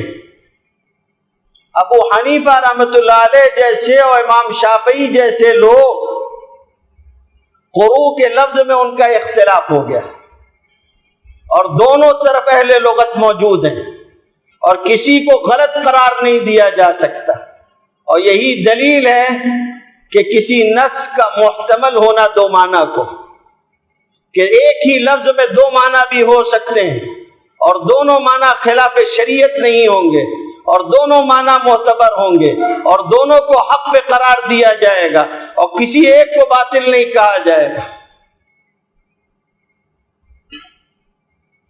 لوگ ہوتے نہیں یہ بھی صحیح اور وہ بھی صحیح، ایسا کیسے ہو سکتا؟ ایسا کیسے ہو سکتا ہے؟ تو بعض لوگ ہوتے ہیں جو بیچارے کتاب سے سیکھ لوں گا اور کر لوں گا، اس کو تصحیف کہتے ہیں، بغیر استاذ کے مصحف سے سیکھنا، کتاب سے سیکھنا کہ ہم خود پڑھ لیں گے خود سمجھ لیں گے۔ ایک صاحب تھے، حدیث شریف پڑھی، علی صابونی کا تو ایک ایسا واقعہ میرے ذہن میں ہے، اگر میں کہہ دوں کہنے کو بھی حیا آتی ہے، کہنے کو بھی حیا آتی ہے، اس لیے اس واقعے کو نہیں بیان کرتا ہوں، کہہ دوں بہت خطرناک ہو جائے گا، وہ رہنے دیجئے۔ وہ ایک حدیث ہے، ایک صاحب تھے بیٹھے ہوئے بیان کر رہے تھے، اور حدیث کو صرف علماء سمجھ لیں گے، اور حدیث کو پڑھ رہے تھے حلق الذکر، حدیث کو پڑھ رہے تھے حلق الذکر، حلق الذکر، ذکر عضو تناسل کو بولتے ہیں آدمی کے، اور ذکر جو ذکر اذکار آپ کرتے ہیں، وہاں تھا ذکر کے حلقے، وہ اس کو پڑھ رہا تھا حلق الذکر، آدمی کے عضو تناسل کی حلق۔ بغیر استاذ کے پڑھیے گا تو یہی ہوگا۔ گئے حدیث شریف پڑھنے کے لیے، پڑھنے کے بعد کچھ بیماریاں عوارض تھی، ہاتھ پیر میں تکلیف رہتی تھی، تو ایک نسخہ ہاتھ لگ گیا طب نبوی کا، اس کو پڑھنے کے بعد نسخہ انہوں نے سوچا کہ ایسا ہے کہ زبان نبوت سے آیا ہوا ہے، اور شاندار نسخہ ہے، اور اس میں بہت بڑی جو ہے وہ وعدے کی بات ہے۔ انہوں نے کوٹ چھان کے نسخہ بنایا اور نسخہ استعمال کیا اور فوت ہو گئے، مر گئے۔ اب معلوم ہوا کہ کیا ہوا ہے، تو پتہ چلا حدیث شریف پڑھی تھی، حدیث شریف پڑھ کے نسخہ بنایا تھا، محدثین کے سامنے پیش کیا گیا، انہوں نے نسخے کے اجزاء منگوائے، تو نسخے میں کالا سانپ بھی تھا، نسخے میں ناگ بھی تھا جس کا تیل نکالا گیا تھا، اور اس کا نسخہ بنا کے حضرت نے استعمال کیا تھا۔ اب اس نسخے کی تلاش ہوئی کہ کون سا نسخہ حدیث سے پڑھ لیا جس میں کالا ناگ ہے، تو پتہ چلا کہ انہوں نے پڑھا ہے کہ الحبۃ السوداء، کلونجی کے اندر تمام بیماریوں سے شفا ہے سوائے موت کے۔ وہ الحبۃ السوداء کو الحیۃ السوداء پڑھ رہا تھا، کالا سانپ۔ لیجئے ہم پڑھ لیں گے اور حاصل کر لیں گے، کر لو میرے بھائی، کس نے منع کیا؟ اسی لیے شیخ بکر ابن عبداللہ ابو زید بیان کرتے ہیں، بہت پیاری بات کہی، من دخل فی العلم وحدہ خرج وحدہ، علم حاصل کرنے کے لیے جو اکیلے داخل ہوتا ہے اکیلے ہی باہر ہو جاتا ہے، استاذ کے بغیر جس نے علم حاصل کرنا شروع کیا وہ یوں ہی باہر ہو جائے گا۔ بلکہ یہ جملہ تو بعد والوں نے یہ بیان کیا کہ علماء کا اس پر گویا کہ اجماع ہے، اور یہ کہا گیا کہ من دخل فی طلب العلم بلا شیخ خرج منہ بلا علم، جو آدمی علم کی طلب میں بغیر استاذ کے داخل ہوا پوری زندگی گزار لے گا علم کی راہ سے، بلا علم باہر نکل جائے گا، کچھ حاصل ہونے والا نہیں ہے۔ امام رافعی رحمۃ اللہ علیہ بہت بڑے عالم تھے، ایک مسئلہ پڑھ لیا انہوں نے کتاب میں، سمجھ میں نہیں آیا، زمانے طالب علمی کی بات لکھی ہے، کہنے لگے کہ میں نے شرح دیکھی، ہم لوگوں کے ساتھ بھی ہوتا ہے، ہم لوگوں کے ساتھ بھی ہوتا ہے کہ عموماً جہاں جا کے آپ شرح نہیں دیکھتے ہیں، پڑھ رہے ہیں محنت سے، لغت وغیرہ سے حل کر رہے ہیں، لیکن جہاں آپ کو لگ جائے کہ شرح دیکھنے کی ضرورت ہے اور آپ نے اس مشکل موقع پہ شرح اٹھایا تو معلوم ہوتا ہے شارح بھی یہاں سے سرسرا کے گزر گیا۔ ہمیں ورق کے سیاہ گشت مدعائی جاست، وہ ورق جہاں سیاہی گر گئی کالا ہو گیا، مطلب کی بات تو وہی لکھی ہوئی تھی، جہاں تشریح کی ضرورت تھی وہی جگہ خالی۔ رافعی پریشان ہوئے، شروحات دیکھی، مسئلہ حل نہیں ہوا، کہنے لگے کہ یہ ہو گیا۔ اس کے بعد کہ میرے دل میں یہ بات آنے لگی کہ مصنف نے غلط کیا ہے اور یہاں مصنف سے غلطی ہوئی ہے، لیکن پھر مجھے تنبہ ہوا کہ مصنف قابل ہے اور میں طالب علم ہوں، تو اس کی عقل پر اتہام اور تہمت لگانے سے بہتر ہے کہ میں پہلے اپنی عقل کو متہم کروں اور غور کروں اور ڈھونڈوں۔ کہنے لگے کہ اس کے بعد یہ بات ذہن میں آئی کہ اگر صاحب کتاب سے غلطی ہوئی ہوتی تو شراح بیان کرتے، فلاں بیان کرتے، کسی نے کوئی تعلیق نہیں لکھی، کوئی تشریح نہیں کی، تو میں اپنے ایک استاذ کے پاس گیا، اور جب ان کے پاس گیا اور ان کے پاس جا کے یہ مسئلہ رکھا تو انہوں نے یہاں سے شروع کیا، یا بنیا ما اخذ احد العلم من الكتاب دون معلم الا ضل، میرے بیٹے یہ بات گرہ میں باندھ لو کہ کسی بھی شخص نے بغیر استاذ کے کتاب سے نفع اٹھانے کی کوشش نہیں کی مگر یہ کہ وہ گمراہ ہو گیا۔ تنہا کتاب کافی نہیں ہوتی، تنہا کتاب کافی نہیں ہوتی، فلا بد من المعلم، ضروری ہے کہ معلم ہو، استاذ ہو۔ اس کے بعد کہنے لگے کہ یہی تو وجہ ہے کہ اللہ نے کبھی کتاب نبی کے بغیر، رسول کے بغیر نہیں بھیجی۔ انبیاء بغیر کتاب کے آتے رہے، لیکن جب کتابیں آئیں ساتھ میں رسول بھی بھیجا کہ کتاب تم سمجھاؤ گے۔ کتاب خود سے سمجھ میں آ جانے والی ہوتی تو جیسے نبی بغیر کتاب کے آتے رہے ویسے ہی کتاب بھی بغیر رسول کے آ جاتی۔ اللہ اتار دیتا کتاب بھی من و سلوا کی طرح دے دیتا، لے جاؤ پڑھ لو، خود ہی سمجھ لو۔ یہی وجہ ہے کہ جو آیت میں نے سرنامے میں پڑھی اس آیت میں یہ بات ہے کہ آپ پر ہم نے قرآن مجید اتارا اور آپ کو مقام بیان دیا، اس کتاب کی تشریح، اس کی توضیح، اس کی وضاحت یہ آپ کا حق ہے، آپ بیان کریں گے۔ وَأَنزَلْنَا إِلَيْكَ الذِّكْرَ لِتُبَيِّنَ لِلنَّاسِ مَا نُزِّلَ إِلَيْهِمْ۔ جبرائیل امین کے آنے پہ بخاری و حدیث کی اکثر کتابوں میں یہ چیز موجود ہے کہ آپ جلدی جلدی اپنی زبان کو حرکت دیتے تھے۔ قرآن مجید میں آیا ایسا مت کیا کیجئے، لا تحرک به لسانك لتعجل به ان علینا جمعه وقرآنه فاذا قرأناه فاتبع قرآنه ثم ان علینا بیانه۔ جمع کرنا، اس کو لوگوں کے سامنے پڑھوا دینا، اس کی تشریح و توضیح کروا دینا، آپ سے کہا گیا یہ سب ہمارے ذمہ، ہم آپ کے ذریعے کروا دیں گے۔ آپ کو مقام بیان ملا۔ آج اگر ہم اس کرسی پہ بیٹھے ہوئے تو ہماری اوقات کچھ نہیں ہے، حضرت صلی اللہ علیہ وآلہ وسلم اگر اپنی حیات دنیاوی کے ساتھ موجود ہوتے تو اس منبر اور اس کرسی پہ ان کے سوا کوئی نہیں ہوتا. ہم اگر ان کی جگہ یہاں بیٹھے ہوئے ہیں تو اس کی وجہ صرف اور صرف یہ ہے کہ ہم ان کی نیابت میں کہہ رہے ہیں. یہی وجہ ہے کہ ابن قیم نے یہ بات لکھی ہے. علامہ ابن قیم رحمۃ اللہ علیہ نے وَلْيَعْلَمِ الْمُفْتِي عَمَّنْ يَنُوبُ فِي فَتْوَاهُ، مفتی کو اس کا خیال کرنا چاہیے کہ وہ فتویٰ دینے میں کس کا نائب ہے. حضور اگر آج ہوتے تو جیسے ماضی میں آپ سے سوال ہوا يَسْأَلُونَكَ عَنِ الْأَهِلَّةِ يَسْأَلُونَكَ عَنِ الشَّهْرِ الْحَرَامِ يَسْتَفْتُونَكَ، اسی طرح آج بھی سوال صرف آپ سے ہوتا اور جواب آپ دیتے. لیکن اگر آج آپ نہیں ہیں تو ان کی جگہ جو بیٹھے گا وہ ویسا ہونا چاہیے.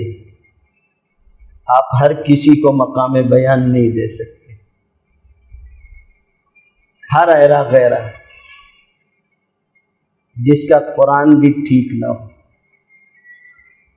جس کا قرآن بھی ٹھیک نہ ہو، عربی عبارت نہ پڑھ پاتا ہو. ہمارے یہاں ایک صاحب نے ہمارے اکابر کو گنڈا کہہ دیا تھا. ہم نے ان کو مناظرے کا چیلنج دے دیا تھا. حسام الحرمین کی بات کر رہے تھے. ہم نے ان سے کہا تھا حسام الحرمین لے کے آنا، عربی والی پڑھ کے سنانا. جب میں دیکھ لوں گا کہ تم مناظرے کے لائق و عربی آتی ہے، چونکہ تم نے حسام الحرمین کی بات کی ہے، تو پھر اس کے بعد آگے کا مناظرہ کریں گے. اس لیے کہ مجھ کو معلوم تھا، میں جانتا تھا. اور ایک اسی پہ بحث نہیں ہے میرے بھائی. مہدی جون پوری کے بارے میں اقبال نے کہا ہے کہ غلط پڑھتا تھا اعراب سماوات اور کہتا تھا تجھے معلوم نہیں میرے مقامات. ایسے ہی ایک اور ہے، وہ جہلم میں بھی بیٹھا ہوا بیچارہ. ایک صاحب ہیں ساحل عظیم صاحب، وہ کل نفس فی ذائقۃ الموت پڑھتے ہیں.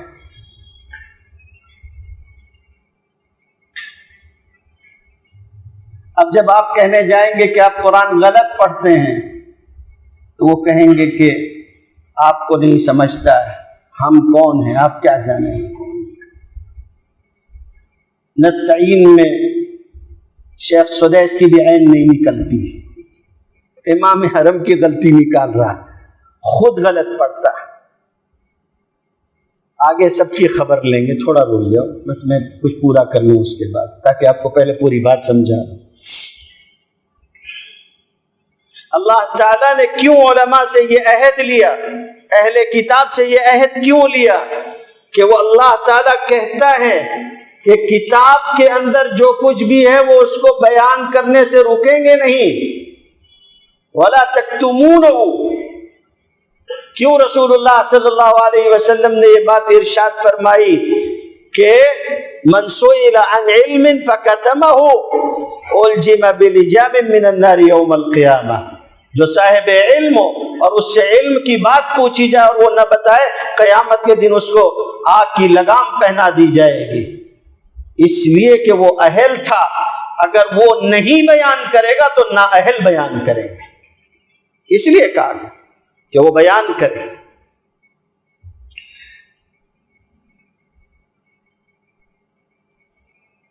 کتابیں موجود ہیں. قریب قیامت علم اٹھا لیا جائے گا. کیسے اٹھے گا؟ رات میں 10-12 چور آئیں گے، کتابیں سب لے کے بھاگ جائیں گے. جی ساری کتابیں غائب ہو جائیں گی، پھر کچھ نہیں ملے گا تو علم جاتا رہا. جی نبی کریم صلی اللہ علیہ وسلم کی حدیث ہے، آپ نے ارشاد فرمایا ان اللہ لا يقبض العلم انتزاعا ينتزعه من الناس. علم لوگوں کے درمیان سے ہٹ جائے گا، ایسا نہیں اٹھا لیا جائے گا، یوں نہیں ہوگا. علم اٹھے گا. ولكن يقبض العلم بقبض العلماء. علم اٹھایا جائے گا، علماء کے ذریعے اٹھایا جائے گا. کتاب کافی ہوتی تو کہا جاتا کہ علماء کے جانے سے کوئی فرق نہیں پڑتا، کتابیں تو موجود ہیں. حضور نے فرمایا علماء جائیں گے، کتابیں رہیں گی، اس سے کوئی فرق نہیں، علم جاتا رہے گا. علم جاتا رہے گا. علم کتابوں میں ہو وہ علم نہیں. یہی وجہ ہے کہ آگے آپ صلی اللہ علیہ وسلم نے فرمایا، اور ہم اپنی آنکھ سے دیکھ رہے ہیں، حتی اذا لم يترك عالما اتخذ الناس رؤوسا جہالا، جب عالم نہیں بچیں گے لوگ جاہل قسم کے لوگوں کو سردار بنا لیں گے۔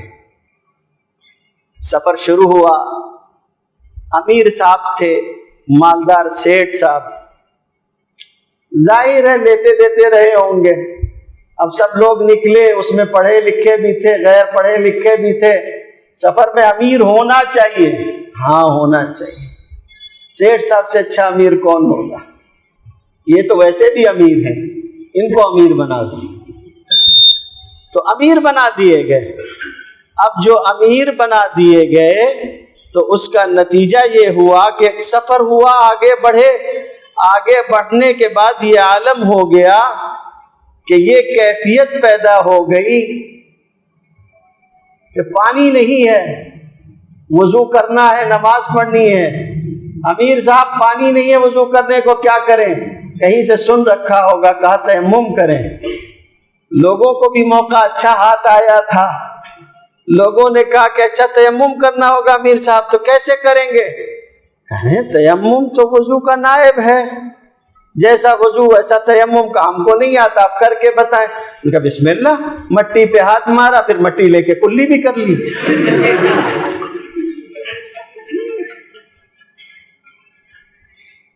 اتخذ الناس رؤوسا جہالا، لوگ جاہلوں کو اپنا سربراہ بنا لیں گے، سردار بنا لیں گے۔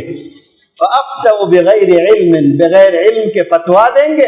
فَضَلُّوا وَأَضَلُّوا، خود بھی گمراہ ہوں گے، دوسروں کو بھی گمراہ کریں گے۔ زید ابن ثابت رضی اللہ تعالیٰ عنہ کا جنازہ اٹھا۔ کون ہے؟ قرآن مجید کے جامع ہیں۔ حضرت ابو بکر صدیق رضی اللہ تعالیٰ عنہ، بخاری شریف میں آتا ہے، ان سے کہا تھا قرآن جمع کر دو۔ انہوں نے کہا خدا کی قسم اگر امیر المومنین نے مجھے اس بات کا حکم دیا ہوتا کہ ایک پہاڑ ایک جگہ سے دوسری جگہ میں شفٹ کر دوں، منتقل کر دوں، یہ میرے لیے آسان ہوتا بنسبت اس کے کہ میرے اوپر جمع قرآن کی ذمہ داری رکھی۔ اس اللہ کے بندے نے جمع کیا۔ آپ سوچ سکتے ہیں قرآن مجید پڑھا جا رہا ہے، ثواب کس قدر اس بندے کو حاصل ہوتا ہوگا۔ قرآن مجید کا جامع ہے۔ انتقال ہو گیا۔ عبداللہ ابن عباس ان کے شاگرد تھے، عبداللہ ابن عباس ان کے شاگرد تھے۔ استادی اور شاگردی کس کو کہتے سمجھتا ہے؟ حضور کے چچا زاد بھائی، لیکن کہتے ہیں کہ فی شدت الظہیرۃ، دوپہر کی کڑک گرمی میں ان کے دروازے جاتا تھا اور لو چل رہی ہوتی تھی، لپٹیں چل رہی ہوتی تھی، ہوا کے ساتھ بہ رہی ہوتی تھی، اور میں اپنی چادر اوڑھ کے چہرہ چھپا کے ان کی دہلیز پہ بیٹھا ہوتا تھا۔ دروازہ کھول کے باہر نکلتے تو کہتے کہ حضور کے چچا زاد تم نے ہم سے کہا کیوں نہیں کہ تم آئے ہوئے ہو؟ تو وہ کہتے کہ نہیں، علم کے لیے اسی طرح سے کیا جاتا ہے۔ پھر ان سے سیکھتے۔ ایک مرتبہ رکاب میں پیر رکھنے لگے زید ابن ثابت، تو رکاب تھام لی عبداللہ ابن عباس نے تاکہ اس میں آرام سے پیر رکھ سکیں۔ تو کہا کہ یہ کیا کر رہے ہو؟ تو کہا ہا کذا امرنا، ہم کو اسی کا حکم دیا گیا ہے کہ استاذ کے ساتھ اس طرح سے پیش آئیں، آپ میرے استاذ ہو۔ وفات ہو گئی، جنازے پہ کھڑے ہوئے تھے عبداللہ ابن عباس، اور عبداللہ ابن عباس رضی اللہ تعالیٰ عنہما نے کہا کہ من سرہ ان ینظر کیف ذہاب العلم فلینظر ذہابہ، جو آدمی یہ دیکھنا چاہتا ہے کہ علم کیسے اٹھایا جائے گا، وہ ان کا جنازہ دیکھ لے کہ یہ علم اٹھ گیا، یہ علم اٹھ گیا۔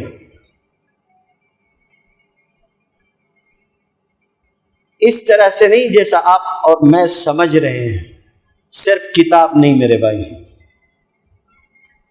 اب یہاں سے دو باتیں میں عرض کروں گا، اس کے بعد سیدھے مفکرین کی طرف آنے کا ارادہ ہے، جس کے آپ بھی منتظر ہوں گے۔ قرآن مجید میں کتاب پڑھنے پڑھانے کا ایک مقصد بیان کیا گیا ہے۔ جہاں اہل کتاب کا تذکرہ ہوا وہاں ایک بات ارشاد فرمایا کونوا ربانیین بما کنتم تعلمون الکتاب وبما کنتم تدرسون، یہ جو کتاب پڑھتے پڑھاتے ہو، اس کے ذریعے سے ہونا یہ چاہیے کہ آپ ربانی بن جائیں، ربانی بنیں۔ مسئلہ میں نے کہا تھا کہ دجال کو متعین کرنا ہوگا کہ یہ دجال ہے، کیسے طے کرنا ہوگا؟ یہ دیکھو کہ وہ ربانی ہے یا نہیں ہے۔ اگر وہ ربانی ہے تو بسم اللہ، ربانی نہیں ہے تو چھوڑ دیجئے، دجال ہے۔ ربانیت کیا ہے؟ اس کا تعلق عمل کے اعتبار سے بھی اللہ کے ساتھ خالص ہو، وہ ربانی ہو۔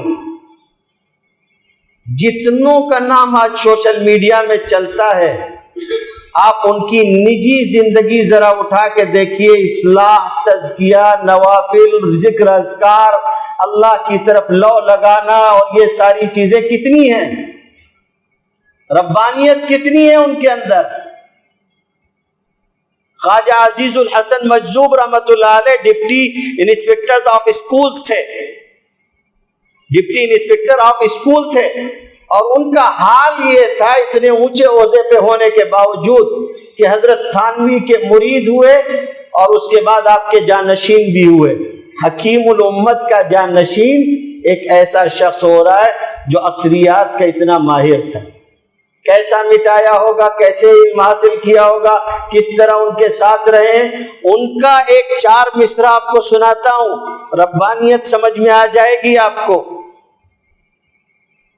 خواجہ صاحب فرماتے ہیں، دل میں لگا کے ان کی لو، اللہ سے تعلق جوڑ کے، یعنی دل میں لگا کے ان کی لو، نشر کرو جہاں میں ذو، شمعیں تو جل رہی ہیں 100، بزم میں روشنی نہیں،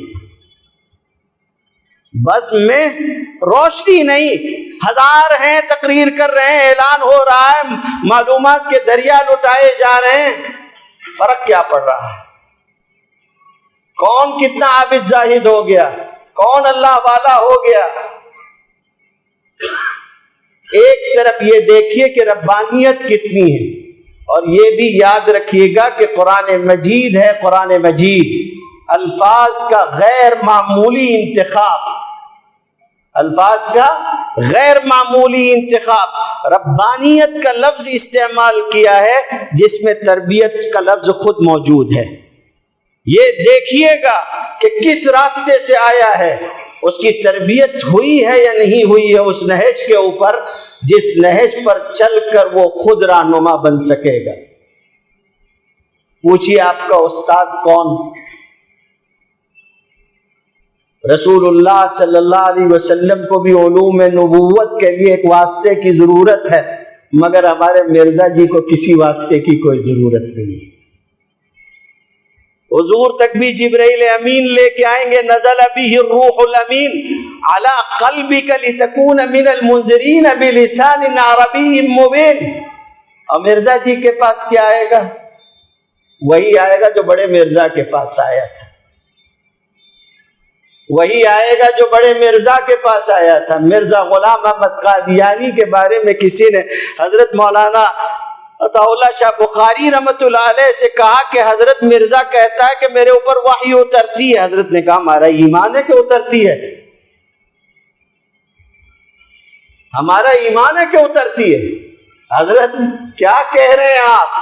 مرزا غلام احمد قادیانی پر وحی اترتی ہے، آپ بھی مانتے؟ کہا میرا بھی ایمان ہے۔ کہا کیا کہہ رہے ہیں؟ کہا قرآن نے کہا ہے وَمَنْ أَظْلَمُ مِمَّنْ قَالَ اوحی الیہ ولم یوحی الیہ شیء۔ ایک بندہ اس سے زیادہ ظالم کون ہوگا جو یہ کہتا ہے کہ میرے اوپر وحی اتری حالانکہ اس پر کوئی وحی نہیں اتری۔ یہ وحی الہی ہے، یہ والی نہیں اترتی۔ قرآن نے کہا ہے کچھ لوگ ہیں وَإِنَّ الشَّيَاطِينَ لَيُوحُونَ إِلَىٰ أَوْلِيَائِهِمْ، شیاطین بھی وحی کرتے ہیں اپنے لوگوں پہ، اس پہ یہ والی آتی ہے، یہ والی اترتی۔ ہم مانتے ہیں کہ اترتی ہے، اس سے انکار نہیں، مگر کون سی وہ تو طے کر لو۔ آتا ہے کوئی تو آتا ہے، کون آتا ہے وہ طے کر لو۔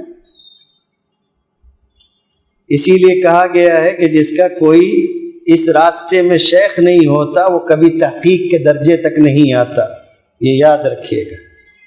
ابھی بھی امت میں دوسری بات جو مجھے عرض کرنی تھی، مجموعی طور پر صلاح ہے اللہ کے فضل و کرم سے، ابھی اتنا نہیں آیا، ابھی کچھ ہی لوگ زیادہ دانش مند ہیں جن کے یہاں دانش کی مندی ہے، تھوڑے ہی لوگ ابھی ایسے دانش مند ہیں جن کے یہاں دانش کی مندی ہے، تو وہ دوڑے چلے جا رہے ہیں۔ ورنہ اگر ایک گلی کے اندر اسلامیات میں پی ایچ ڈی کیے ہوئے ایک صاحب گولڈ میڈلسٹ ہوں اور اسی گلی کے اندر ایک چٹائی پہ بیٹھ کے پڑھنے والا عالم ہو، مسئلہ پوچھنا ہوتا ہے تو کس کے پاس جاتے ہو؟ جی، مسئلہ پوچھنے کے لیے کس کے پاس جاتے ہو؟ ابھی بھی امت میں مجموعی طور پر خیر ہے، لیکن خطرہ پورا ہے، نئی نسل بھٹک رہی ہے، بہک رہی ہے، سمجھنے کی ضرورت ہے اس بات کو۔ اب ہم آپ کے سامنے بیان کریں گے، کچھ لوگ ہیں، میں عموماً نام نہیں لیتا جلدی، میرا ماننا یہ ہوتا ہے کہ زیادہ بتانے سے بھی یہ ہو جاتا ہے جس کو نہیں معلوم ہے وہ بھی جا کے سرچ کرنے لگتا ہے،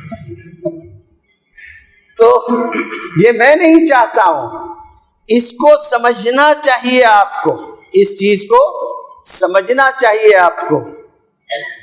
کچھ نام البتہ ہم لیں گے یہاں، چونکہ وہ ویسے ہی مشہور ہو چکے ہیں، اس لیے اب کہنے میں کوئی حرج نہیں ہے، لیکن ہم ان کو کچھ طبقے کے طور پر بیان کرتے ہیں۔ دیکھیے، کچھ لوگ آپ کو ایسے ملیں گے جو آپ کو ایک ایسے فتنے کی طرف لے جانے کی کوشش کریں گے جس کے بارے میں نبی کریم صلی اللہ علیہ وسلم نے پہلے ہی سمجھا دیا ہے، آپ فرما چکے ہیں، بتا چکے ہیں۔ آپ صلی اللہ علیہ وسلم نے فرمایا تھا، یوشک رجل شبعان یتکی علی اریکتہ، خطرہ ہے کہ ایک آدمی پیٹ بھرا ہوا، خالی پیٹ کو فتنے نہیں سوچتے، خالی پیٹ کو فتنے نہیں سوچتے۔ یہ ایک بہت پیارا مضمون ہے، میں کبھی کبھی اپنے ان ساتھیوں کو جن کو مال کم ملا ہوا ہے ان کو کہا کرتا ہوں کہ دل چھوٹا نہیں کرنا، کبھی کبھی ایسا بھی ہوتا ہے کہ اللہ اپنے کسی بندے کو پسند کرتے ہیں کہ یہ میرے دروازے پہ رہے، کہیں اور نہ جائے، تو اللہ اس کا پیٹ خالی رکھتے ہیں تاکہ وہ گریہ کرے، فریاد کرے، اسی دروازے پہ پڑا رہے، زیادہ مل جائے گا۔ وَلَوْ بَسَطَ اللَّهُ الرِّزْقَ لِعِبَادِهِ لَبَغَوْا فِي الْأَرْضِ،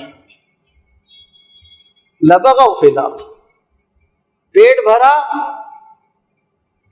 نشہ دولت کا بداتوار کے جس آن چڑھا، سر پہ شیطان کے ایک اور بھی شیطان چڑھا۔ سمجھ میں آئی بات؟ وَإِذَا أَرَدْنَا أَن نُهْلِكَ قَرْيَةً أَمَرْنَا مُتْرَفِيهَا فَفَسَقُوا فِيهَا فَحَقَّ عَلَيْهَا الْقَوْلُ فَدَمَّرْنَاهَا تَدْمِيرًا۔ گاؤں دیہات میں وسائل نہیں ہوتے، بربادی آتی ہے تو کہا جاتا ہے اہبطوا مصرا، سمجھے؟ پھر کہا جاتا ہے جو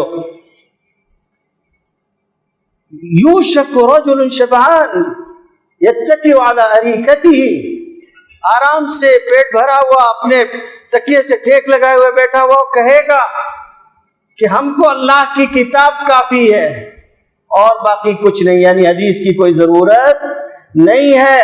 الا وانی اوتیت القرآن ومثلہ معہ، خیال رکھنا کہ مجھے قرآن دیا گیا اور اسی کے ساتھ اسی جیسی ایک اور چیز بھی دی گئی ہے، یعنی حدیث شریف۔ مت مانیے اس حدیث کو، کر دیجئے انکار جس کو کرنا ہو۔ منکرین حدیث نہیں مانتے، انکار کر جاتے ہیں، ٹھیک ہے بھائی بیٹھ جا میرے ساتھ، میں تجھ سے قرآن سیکھنے کی کوشش کروں گا، مگر تو مجھے سکھائے گا بغیر حدیث کے۔ سمجھ رہے ہیں آپ؟ کیسے سکھائے گا؟ بغیر حدیث کے، کہیں حدیث کا سہارا نہیں لینا، قرآن کافی ہے، بات ختم۔ میرا ارادہ ہے حج کرنے کا، میرا ارادہ ہے حج کرنے کا، خدا نخواستہ اگر میں احرام میں رہوں، میرے سر میں زخم ہو جائے یا بہت ساری جوئیں پڑ جائیں، فمن کان منکم مریضا او به اذى من راسه، تو قرآن نے بتایا ہے ففدیۃ من صیام او صدقۃ او نسک، تو میں سر کے بال منڈوا لوں؟ سر کے بال منڈوانا احرام میں درست نہیں ہے، لیکن بیماری یا عذر کی وجہ سے میں نے منڈوا لیا ہے تو میرے لیے فدیہ موجود ہے۔ قرآن کہتا ہے، قرآن کہہ رہا ہے کچھ روزے رکھ لو، من صیام او صدقۃ او من صدقۃ، یا صدقے میں سے کچھ ہو، او نسک او من نسیکۃ، یا کوئی قربانی ہوگی۔ ٹھیک ہے، ہو گیا۔ صوم کہتے ہیں لغتاً ایک لمحہ بھی کھانے پینے سے رکنے کو۔ یہاں قرآن نے کہا ہے فدیے میں مجھے کچھ صیام رکھنے ہوں گے۔ کتنا صیام؟ 1 گھنٹے کا، 1 منٹ کا، 2 دن کا، 10 دن کا، 4 دن کا، 5 دن کا، وہ تم مجھ کو بتاؤ گے بغیر حدیث کے۔ صدقہ دینا 1 روپے دوں یا 1000 روپے دوں، وہ تم مجھ کو بتاؤ گے کہ کتنا دوں گا، کیونکہ بغیر طے کیے ہوئے نہیں ہوگا، اس لیے کہ یہ فدیہ ہے۔ فدیہ متعین ہوتا ہے، غیر متعین نہیں ہوتا۔ نسیکۃ یا نسک کہا ہے، قربانی بڑی ہوگی چھوٹی ہوگی کیا ہوگی، چھوڑ دو اس کو، وہ ویسے ہی پریشان رہے گا۔ حدیث میں آؤ، کعب ابن عجرہ بیان کرتے، بخاری کتاب الطب میں ہے، حضور صلی اللہ علیہ وسلم کے ساتھ سفر میں تھا احرام میں، اور میں ہانڈی کے نیچے آگ جلانے کی کوشش کر رہا تھا، لمبے عرصے سے احرام میں ہونے کی وجہ سے سر کے بالوں میں جوئیں پڑ گئی تھی اور اتنی ہو گئی تھی کہ گر بھی رہی تھی۔ حضور نے مجھ کو دیکھا تو پوچھا، ایوزی کا حوام موراسی کا، تیرے سر کے کیڑے تجھ کو تکلیف دیتے ہیں؟ میں نے کہا جی۔ سر کے بال آپ نے منڈوا دیے کہلوا کے، اور اس کے بعد بتایا کہ فدیہ دو گے، روزے ہوں گے تو اتنے ہوں گے، صدقہ ہوگا تو اتنے مساکین کو کھلانا ہوگا، اور قربانی کرو گے تو 1 بکری کی قربانی کرو گے۔ بغیر حدیث کے قرآن کی یہ آیت سمجھا، آگے 50 آیتیں اور پوچھوں گا، سمجھائے گا جی؟ یہ کام کون کر رہے ہیں؟ محمد خان صاحب، جاوید غامدی صاحب۔ حدیث کی ضرورت نہیں ہے،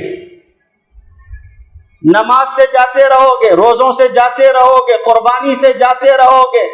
نماز کے بارے میں قرآن نے کہا ہے کہ نماز پڑھو، نماز قائم کرو، مگر نماز کیسے پڑھی جائے گی؟ یہ تو رسول اللہ نے فرمایا، صلو کما رأیتمونی اصلی، نماز ویسے پڑھو جیسے تم مجھ کو پڑھتا ہوا دیکھتے ہو۔ جب حدیث ہی نہیں لیں گے تو پھر نماز کہاں سے آئے گی؟ ایسا ننگا بچہ دین آپ کو مبارک۔ سمجھ میں آ رہا ہے نہیں آ رہا؟ اب واپس اسی آیت پر آئیے جو میں نے پڑھی ہے سرنامے میں۔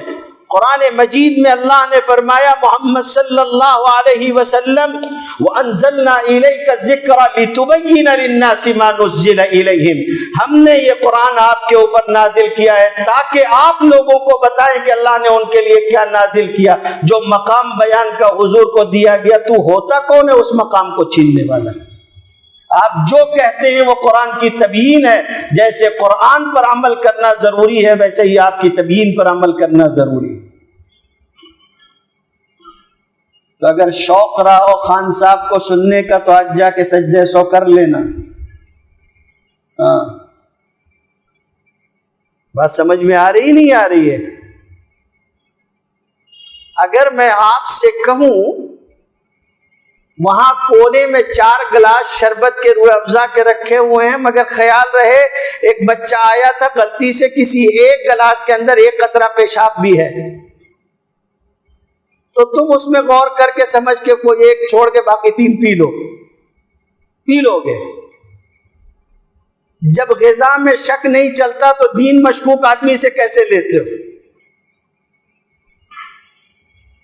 کمال ہے۔ اور لوگ کہتے نہیں، وہ بہت صحیح بات کہتے ہیں، بیٹھو تو کبھی کسی عالم کے ساتھ بیٹھو۔ لوگ کہتے ہیں کہ جی ان کے پاس دلائل ہیں، تم نے اصل میں ابھی دلائل والا مولوی دیکھا نہیں ہے۔ ایک صاحب سے وزیر صاحب، ان کو مولویوں سے کتی ہوتے، کچھ لوگوں کو للہ فلہ بیر ہو جاتا ہے، سمجھ میں آئی بات؟ لوگوں سے حسد ہو جاتا ہے، تو وہ اسی مزاج کے تھے، برائی بیان کرتے رہتے تھے بادشاہ سے ہمہ وقت کہ یہ برے لوگ ہیں، ان کو آپ اتنا خرچہ کرتے ہیں، شاہی خزانے سے پیسہ دلواتے ہیں، ان پہ مولویوں پہ، علماء پہ، طلباء پہ خرچہ کرواتے ہیں، یہ مفت کی روٹیاں توڑتے ہیں۔ اتفاق سے ایک دن بادشاہ حوض کے کنارے بیٹھا ہوا تھا اور وہاں سے ایک طالب علم کا گزر ہوا اور یہ وزیر بھی بیٹھا ہوا تھا. وہ کتابیں لیے بیچارہ چلا جا رہا تھا. اس نے لگے ہاتھوں دیکھا تو پھر برائی شروع کر دی. کچھ لوگ ہوتے ہیں مزاج کا خرابی رہتی ہے مزاج کی, دیکھ لیا پھر شروع ہو گیا کہ ایسے ہیں ویسے ہیں فلاں ہیں فلاں. سب سن لیا اس نے. بادشاہ نے کہا کہ خالی بولتے ہی رہتے ہو یا ثابت بھی کرو گے کہ یہ جاہل ہوتے ہیں ان کو کچھ آتا نہیں ہے؟ کہا بھی ثابت کر دیتے ہیں. کہا ثابت کر دو. شروع ہو گیا. اس نے کہا یہ جو حوض ہے اتنا تم نے پڑھ لیا ہے, بتاؤ اس حوض میں کتنا پیالہ پانی ہے؟ تو چھوڑ دیا اس نے وزیر کو, طالب علم نے. بادشاہ سے کہنے لگا بادشاہ سلامت, کیسے پاگل آدمی کو آپ نے وزیر بنا دیا ہے؟ بادشاہ نے کہا وزیر پاگل ہے, ایسی کیسی بات کہہ رہے ہو آپ؟ کہنے لگے اس سے بڑا بے وقوف اور کون ہوگا, یہ کہتا ہے اس حوض میں کتنا پیالہ پانی ہے, حوض تو بتا دیا پیالہ تو بتایا ہی نہیں. پھر بھی اس کے اوپر رحم کھا کے یہ کہتا ہوں اس کی عقل پر کہ اگر پیالہ حوض کے برابر ہو تو ایک پیالہ پانی ہے, اگر آدھا ہو تو دو پیالہ پانی ہے, آدھا وجہ القیاس آگے تک. بادشاہ نے کہا تم جاؤ ہم اس کو سمجھا لیں گے, جاؤ جاؤ تم جاؤ ہم سمجھا دیں گے. تو علماء کے پاس جاؤ, کبھی ربانیین کے پاس, جن کو اللہ نے اپنی کتاب کے سمجھنے سمجھانے کے لیے مختص کیا ہے. من یرید اللہ بہ خیرا یفقہہ فی الدین. ان کے پاس جاؤ پھر سمجھ میں آئے گا. آدھی سنتے ہو, خالی ریل دیکھتے ہو, کبھی ہماری بھی تو 19 ریل کی دیکھ لو پھر سمجھ میں آئے گا.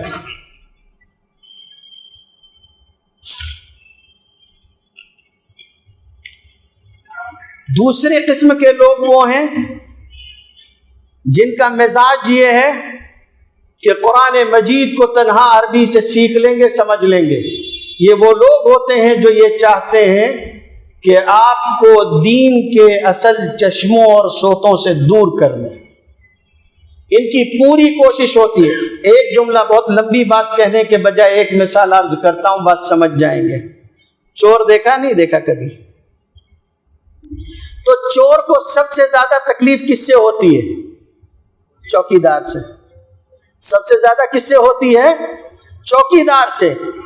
جس آدمی کو دیکھو کہ یہ کہتا ہے کہ میں تم کو دین سکھاؤں گا اور سب سے زیادہ گالیاں مولوی کو دے, سمجھ لو یہ دین کا چور ہے. اس کو سب سے زیادہ تکلیف چوکیدار سے ہے. سمجھے نہیں سمجھے؟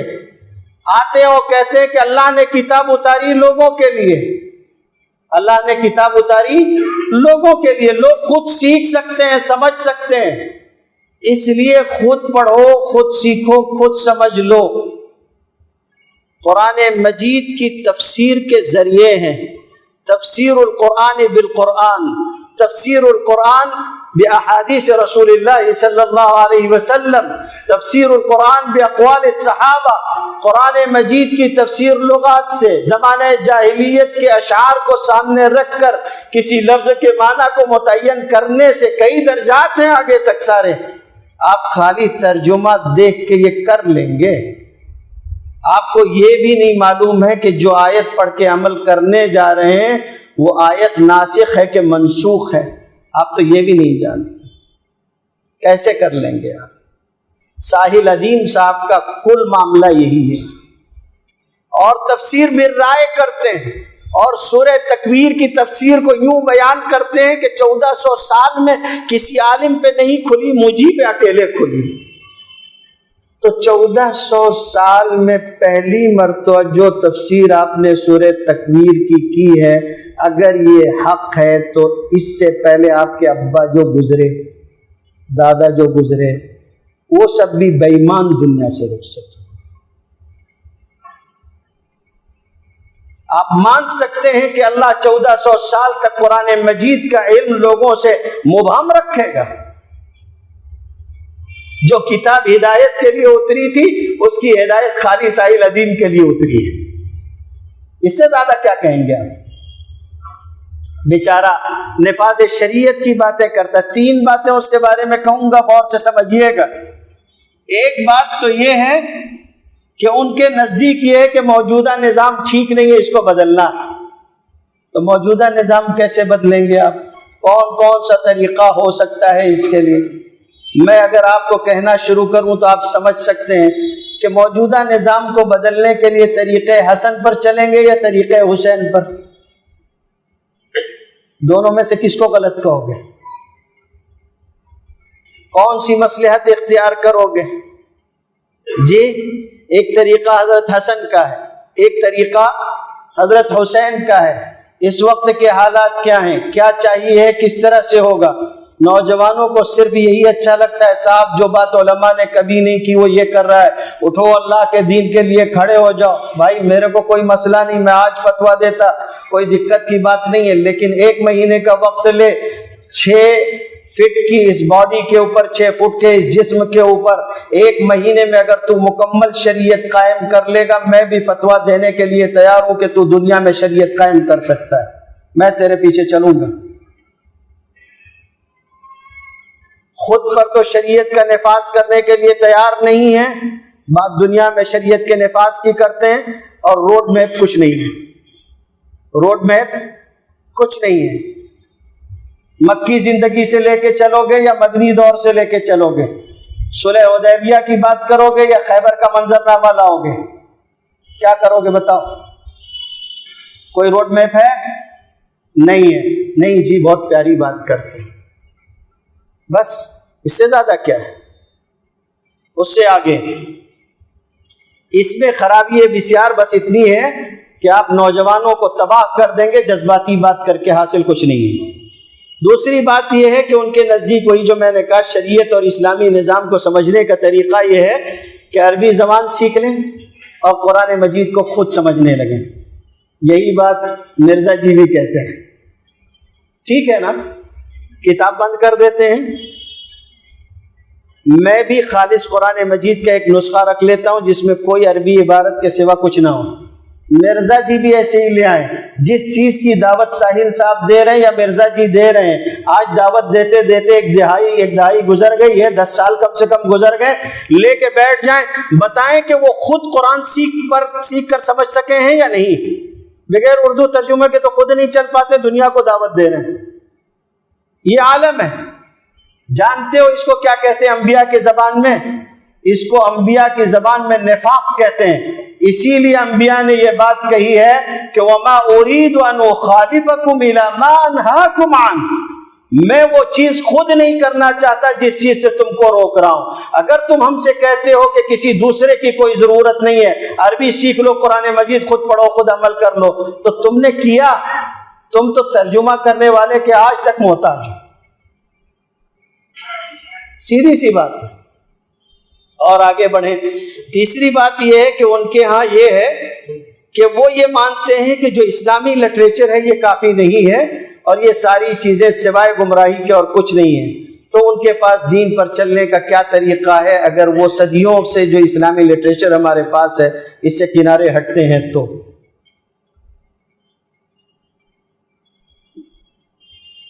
آخری باتوں کے طور پہ اب میں کچھ باتیں کہنے جا رہا ہوں، یہ سب سے زیادہ خطرناک ہیں، اس لیے میں اب جو کہنے جا رہا ہوں اس پر ذرا توجہ فرمائیے گا خوب اچھی طرح سے۔ اگر کوئی آدمی ایسا ہو جو یہ کہتا ہو میں پوری دیانت سے اور پوری ذمہ داری سے کہہ رہا ہوں اب جو میں کہہ رہا ہوں، تو میں جو کہوں گا اس کا ثبوت دینا بھی میری ذمہ داری ہوگی۔ آپ میں سے جو چاہے مجھ سے ثبوت مانگ لے، میں ثبوت دوں گا۔ اللہ کے فضل و کرم سے میرا مزاج یہ نہیں ہے کہ میں بات درمیان سے کاٹ کے کسی کی نقل کر دوں۔ جو بات کہہ رہا ہوں آپ کے سامنے رکھ دوں گا، اگر اس بات کا کوئی دوسرا مطلب آپ نکال سکیں گے تو تسلیم کر لوں گا، نہیں نکل سکے گا تو آپ کو تسلیم کرنا ہوگا۔ بات سمجھ میں آئی؟ بات پکی لے کے آتے ہیں اللہ کے فضل سے۔ اب چلیے، اگر کوئی آدمی ایسا ہو جو قرآن کے بارے میں یہ کہے کہ یہ تو بس گالیوں والے الفاظ جیسی چیز ہے، ایک بات۔ دوسری بات، اگر وہ یہ کہے کہ صحابی ہونا کوئی فضیلت کی بات نہیں ہے، وہ بھی مسلمان تھے، ہم بھی مسلمان ہیں، یعنی جو نبی کی وفات کے بعد مرتد ہو تو وہ نبی کے زمانے کا مسلمان نہیں بلکہ صحابی کہلائے گا، صحابی نہیں کہلاتا، لیکن کچھ لوگ صحابی کہتے ہیں، یعنی صحابی کو تحقیر کے انداز میں ڈالنے کے لیے انہوں نے یہ بات کہی ہے۔ آخر میں پھر اور یہ ہے کہ صلح حدیبیہ کے موقع پر حضرت علی نے حضور کا نام تحریر میں سے مٹانے سے انکار کیا، یعنی حکم پر ادب کو ترجیح دی، حضرت علی نے غلط کیا۔ اسی پر ہاں، گستاخی رسول اس طرح سے کی کہ حضور پر 10 یہودیوں سے زیادہ ایمان نہیں لائے تھے۔ کوئی اگر ایسا کہے اور یہ کہے کہ یہ تو کل کا چھوکرا تھا، کوئی آدمی اگر یہ کہے کہ لفظ اللہ کا کوئی معنی نہیں، یہ محمل بے معنی چیز ہے ایک لفظ، اگر کوئی یہ کہے کہ اگر قادیانی ہمیں کافر کہنا چھوڑ دیں تو ہم بھی قادیانیوں کو کافر کہنا چھوڑ دیں گے، یعنی ان کی حمایت میں گیا۔ اگر کوئی آدمی یہ کہے کہ فلاں فلاں اولیاء سب یوں ہی بکواس ہیں، بلکہ یہاں تک کہے حضرت علی ہجویری کا نام لے کے کہہ دے کہ یہ سب لو لیول کے لوگ ہیں، ایک دم نچلے درجے کے 3rd کلاس لوگ ہیں، ان کا کوئی علمی پیمانہ نہیں تھا، کمزور کمتر لوگ تھے، حضرت معاویہ کی شان میں گستاخی کرنے والا ہو، اگر یہ کہے قادیانیوں کی طرفداری میں کہ قادیانیوں کو یہود و نصارہ سے بدتر نہ کہا جائے، اس لیے کہ قادیانی حضور کو مانتے ہیں، یہود و نصارہ نہیں مانتے تھے، اس لیے یہود و نصارہ سے بہتر قادیانی ہیں۔ ہمارے علماء اس کے خلاف کہتے ہیں، اس کی وجہ ہے ہمارے ہاں۔ اگر کوئی یہ کہے کہ بزرگوں کی غلطی نکالنا فضیلت کا کام ہے، اگر کوئی یہ کہے کہ آج کل کے لوگ جو قرآن موبائل میں دیکھ کے پڑھتے وہ صحابہ سے افضل ہے جو بغیر دیکھے پڑھتے تھے، اگر کوئی شخص رافضیوں کی طرح یہ کہے کہ حضرت ابو بکر کا جو خلیفہ کا انتخاب ہوا تھا یہ غلط تھا اور اس کی وجہ سے خون بہا امت میں، اگر آج حضرت ابو بکر ہوتے تو اپنے انتخاب پہ خون کا اثر ہوتے، اگر کوئی آدمی یہ بات کہے، اگر کوئی یہ کہے کہ اسلام کی سیاسی روح کے مطابق خلافت صرف حضرت علی کی صحیح ہے، باقی 3 غلط ہیں، اگر کوئی آدمی یہ کہے کہ اللہ سب صحابہ سے راضی نہیں ہوا ہے، صرف 1400 صحابہ سے راضی ہوا، سب صحابہ سے راضی ہوا، یہ کہنا یا یہ خیال رکھنا قرآن میں تحریف ہے، اگر کوئی یہ عقیدہ کہے، کوئی یہ کہے کہ سب صحابہ جنتی نہیں ہیں، جبکہ اللہ نے سورہ حدید میں وَكُلًّا وَعَدَ اللَّهُ الْحُسْنَى، اور الحسنہ کے معنی قرآن میں ہے لِلَّذِينَ أَحْسَنُوا الْحُسْنَى وَزِيَادَةً، یعنی جنت، اللہ نے کہا سب کے لیے جنت ہے، لیکن وہ یہ کہے کہ سب صحابہ جنتی نہیں ہیں، بلکہ بعض صحابہ وہ ہیں جو اپنے گناہ کا خمیازہ بھگتنے جہنم میں جائیں گے، پھر وہاں سے جنت میں آئیں گے۔ کوئی اگر یہ کہے کہ فتح مکہ کے موقع پہ جن لوگوں نے اسلام قبول کیا اور صحابی بنے انہوں نے موت کے ڈر سے کلمہ پڑھا تھا، کوئی اگر یہ کہے کہ نبی کریم صلی اللہ علیہ وسلم کی وفات کے بعد بہت سارے صحابہ مرتد ہو گئے تھے، کوئی اگر یہ کہے کہ وفات کے وقت نبی کریم صلی اللہ علیہ وسلم بعض صحابہ سے ناراض تھے اور ناراضگی میں فوت ہوئے، کوئی اگر یہ کہے کہ حضرت علی سے اختلاف کرنے والے صحابہ کے بارے میں دل صاف نہیں تھا، جنگ جمل اور جنگ صفین کے بارے میں کہے کہ حضرت علی امام واقعی تھے اور خلیفہ راشد تھے، جو ان کی بیعت کے بغیر مرا وہ جاہلیت کی موت مرا، اس میں عشرہ مبشرہ میں بھی 2 ہیں، حضرت طلحہ اور حضرت زبیر۔ سمجھ میں آ رہا ہے؟ جو آدمی یہ عقیدہ رکھے کہ نبی کریم صلی اللہ علیہ وسلم نے ایک دعوت کھڑی کی، آپ نے تزکیہ کیا، لیکن 30 سال کے بعد ہی اس دعوت میں دراڑ پڑ گئی، اور وجہ کیا تھی؟ مال کا فتنہ، یعنی صحابہ میں جو بات آئی اختلاف ہوا، اس کا فتنہ کیا تھا؟ مال کی وجہ سے صحابہ نے اختلاف کیا۔ جس کا عقیدہ یہ ہو، جو آدمی یہ کہتا ہو کہ سیدنا موسیٰ کے ساتھ سب سے بڑے معاون ہارون تھے، نبی کریم صلی اللہ علیہ وسلم کے ساتھ اس لیول کے معاون نہ حضرت ابو بکر تھے نہ حضرت عمر تھے، بلکہ صرف حضرت علی تھے، رافضیت کا عقیدہ، جو یہ عقیدہ رکھتا ہو، جو یہ کہتا ہو کہ روحانی طور پر پہلے خلیفہ حضرت علی ہیں، ظاہری طور پر سیاسی طور پر پہلے خلیفہ حضرت ابو بکر ہیں، جو یہ کہتا ہو کہ حضور نے اپنے بعد حق ولایت حضرت علی کو دیا تھا رافضیوں کی طرح، جو یہ کہے کہ حضرت عثمان کے خلاف بغاوت کرنے والے باغی صحیح تھے، یعنی جنہوں نے ان کو قتل کیا صحیح قتل کیا، جو یہ کہنا چاہتا ہو کہ سیدنا خالد بن ولید کو حضور نے صحابیت کے فہرست سے نکال دیا تھا، جو یہ کہتا ہو کہ حضرت سیدنا معاویہ، سیدنا مغیرہ، سیدنا عمرو بن عاص نے امت کو بہت بڑا دھوکہ دے دیا. کتابت وحی میں کوئی فضیلت نہیں ہے. حضرت معاویہ کو نیچے گرانے کے لیے کہتا ہو. اگر یہ کہتا ہو کہ اہل سنت کی طرف سے سیدنا معاویہ کا دفاع اور سیدنا علی کی محبت ایک دل میں جمع نہیں ہو سکتی، یہ آگ اور پانی ہے. پھر یہ کہتا ہو کہ امام ترمذی ناسبی تھے، فرقہ واریت کی بیماری میں مبتلا تھے. اگر وہ یہ کہتا ہو کہ محمد ابن قاسم نے اسلام کے غلبے کے لیے کوئی کوشش نہیں کی، بلکہ وہ تو اہل بیت کے افراد پہ ظلم کرنے کے لیے ہندوستان آیا تھا. اگر کوئی یہ کہتا ہو کہ امام بخاری بہت سی حدیثیں گول کر گئے، بنو امیہ سے ڈرتے تھے. اگر وہ کوئی کہتا ہو کہ ائمہ مشاجرات صحابہ کے بیان سے روکتے ہیں اس لیے ان کا ختنہ چیک کرنا چاہیے. اگر کوئی یہ کہتا ہو کہ گستاخ رسول کی سزا قتل نہیں ہے، ابن تیمیہ نے جو لکھا ہے غلط لکھا ہے، اگر آج ہوتے تو میں ان کی کتاب پر اور ان کے اوپر انٹرنیشنل عدالت میں مقدمہ کر دیتا. اگر کوئی آدمی یہ کہتا ہو کہ لا تسبوا اصحابی والی حدیث بیان کرنے والے علماء سب خائن اور چور ہیں، یہ حدیث یعنی غلط ہے، یہودی کردار والے ہیں. اگر وہ یہ کہتا ہو کہ قادیانی اہل کتاب سے بہتر ہیں، اگر وہ یہ کہتا ہو کہ مرزا غلام احمد قادیانی نے کبھی دعوی نبوت نہیں کیا، یعنی علماء نے اس پہ جھوٹ گھڑ دیا ہے، اگر وہ یہ کہتا ہو کہ موسیقی، سود، گستاخ رسول کی سزا وغیرہ کے معاملے میں علماء کو مت سنو، غامدی صاحب جو ان سب کو صحیح کہتے ہیں ان کو سنو، اگر کوئی یہ کہتا ہو کہ غیر نبی کا مباہلہ کرنا دعوی نبوت کے برابر ہے، غیر نبی مباہلہ نہیں کر سکتا، حالانکہ ہمارے علماء نے قادیانی سے بھی مباہلہ کیا، پہلے بھی دیگر لوگوں سے مباہلے ہوئے ہیں. کوئی اگر یہ کہتا ہو کہ سب صحابہ اکرام کے بارے میں اور بعض صحابہ اکرام کے بارے میں اس کے عقائد روافض کی طرح ہو، کہتا ہو کہ اکثر ان میں سے مرتد ہوئے ہیں، روافض کے بارے میں اگر کہتا ہو کہ ان کا افطار کا وقت صحیح ہے، اہل سنت کا غلط ہے، اگر یہ کہتا ہو کہ اہل سنت جو سجدہ کرتے ہیں وہ صحیح نہیں ہے، بلکہ رافضی جو مٹی کے ٹکڑے پہ سجدہ کرتے ہیں ٹھیکرے پہ وہ صحیح ہے، اگر یہ کہتا ہو کہ نہج البلاغہ میں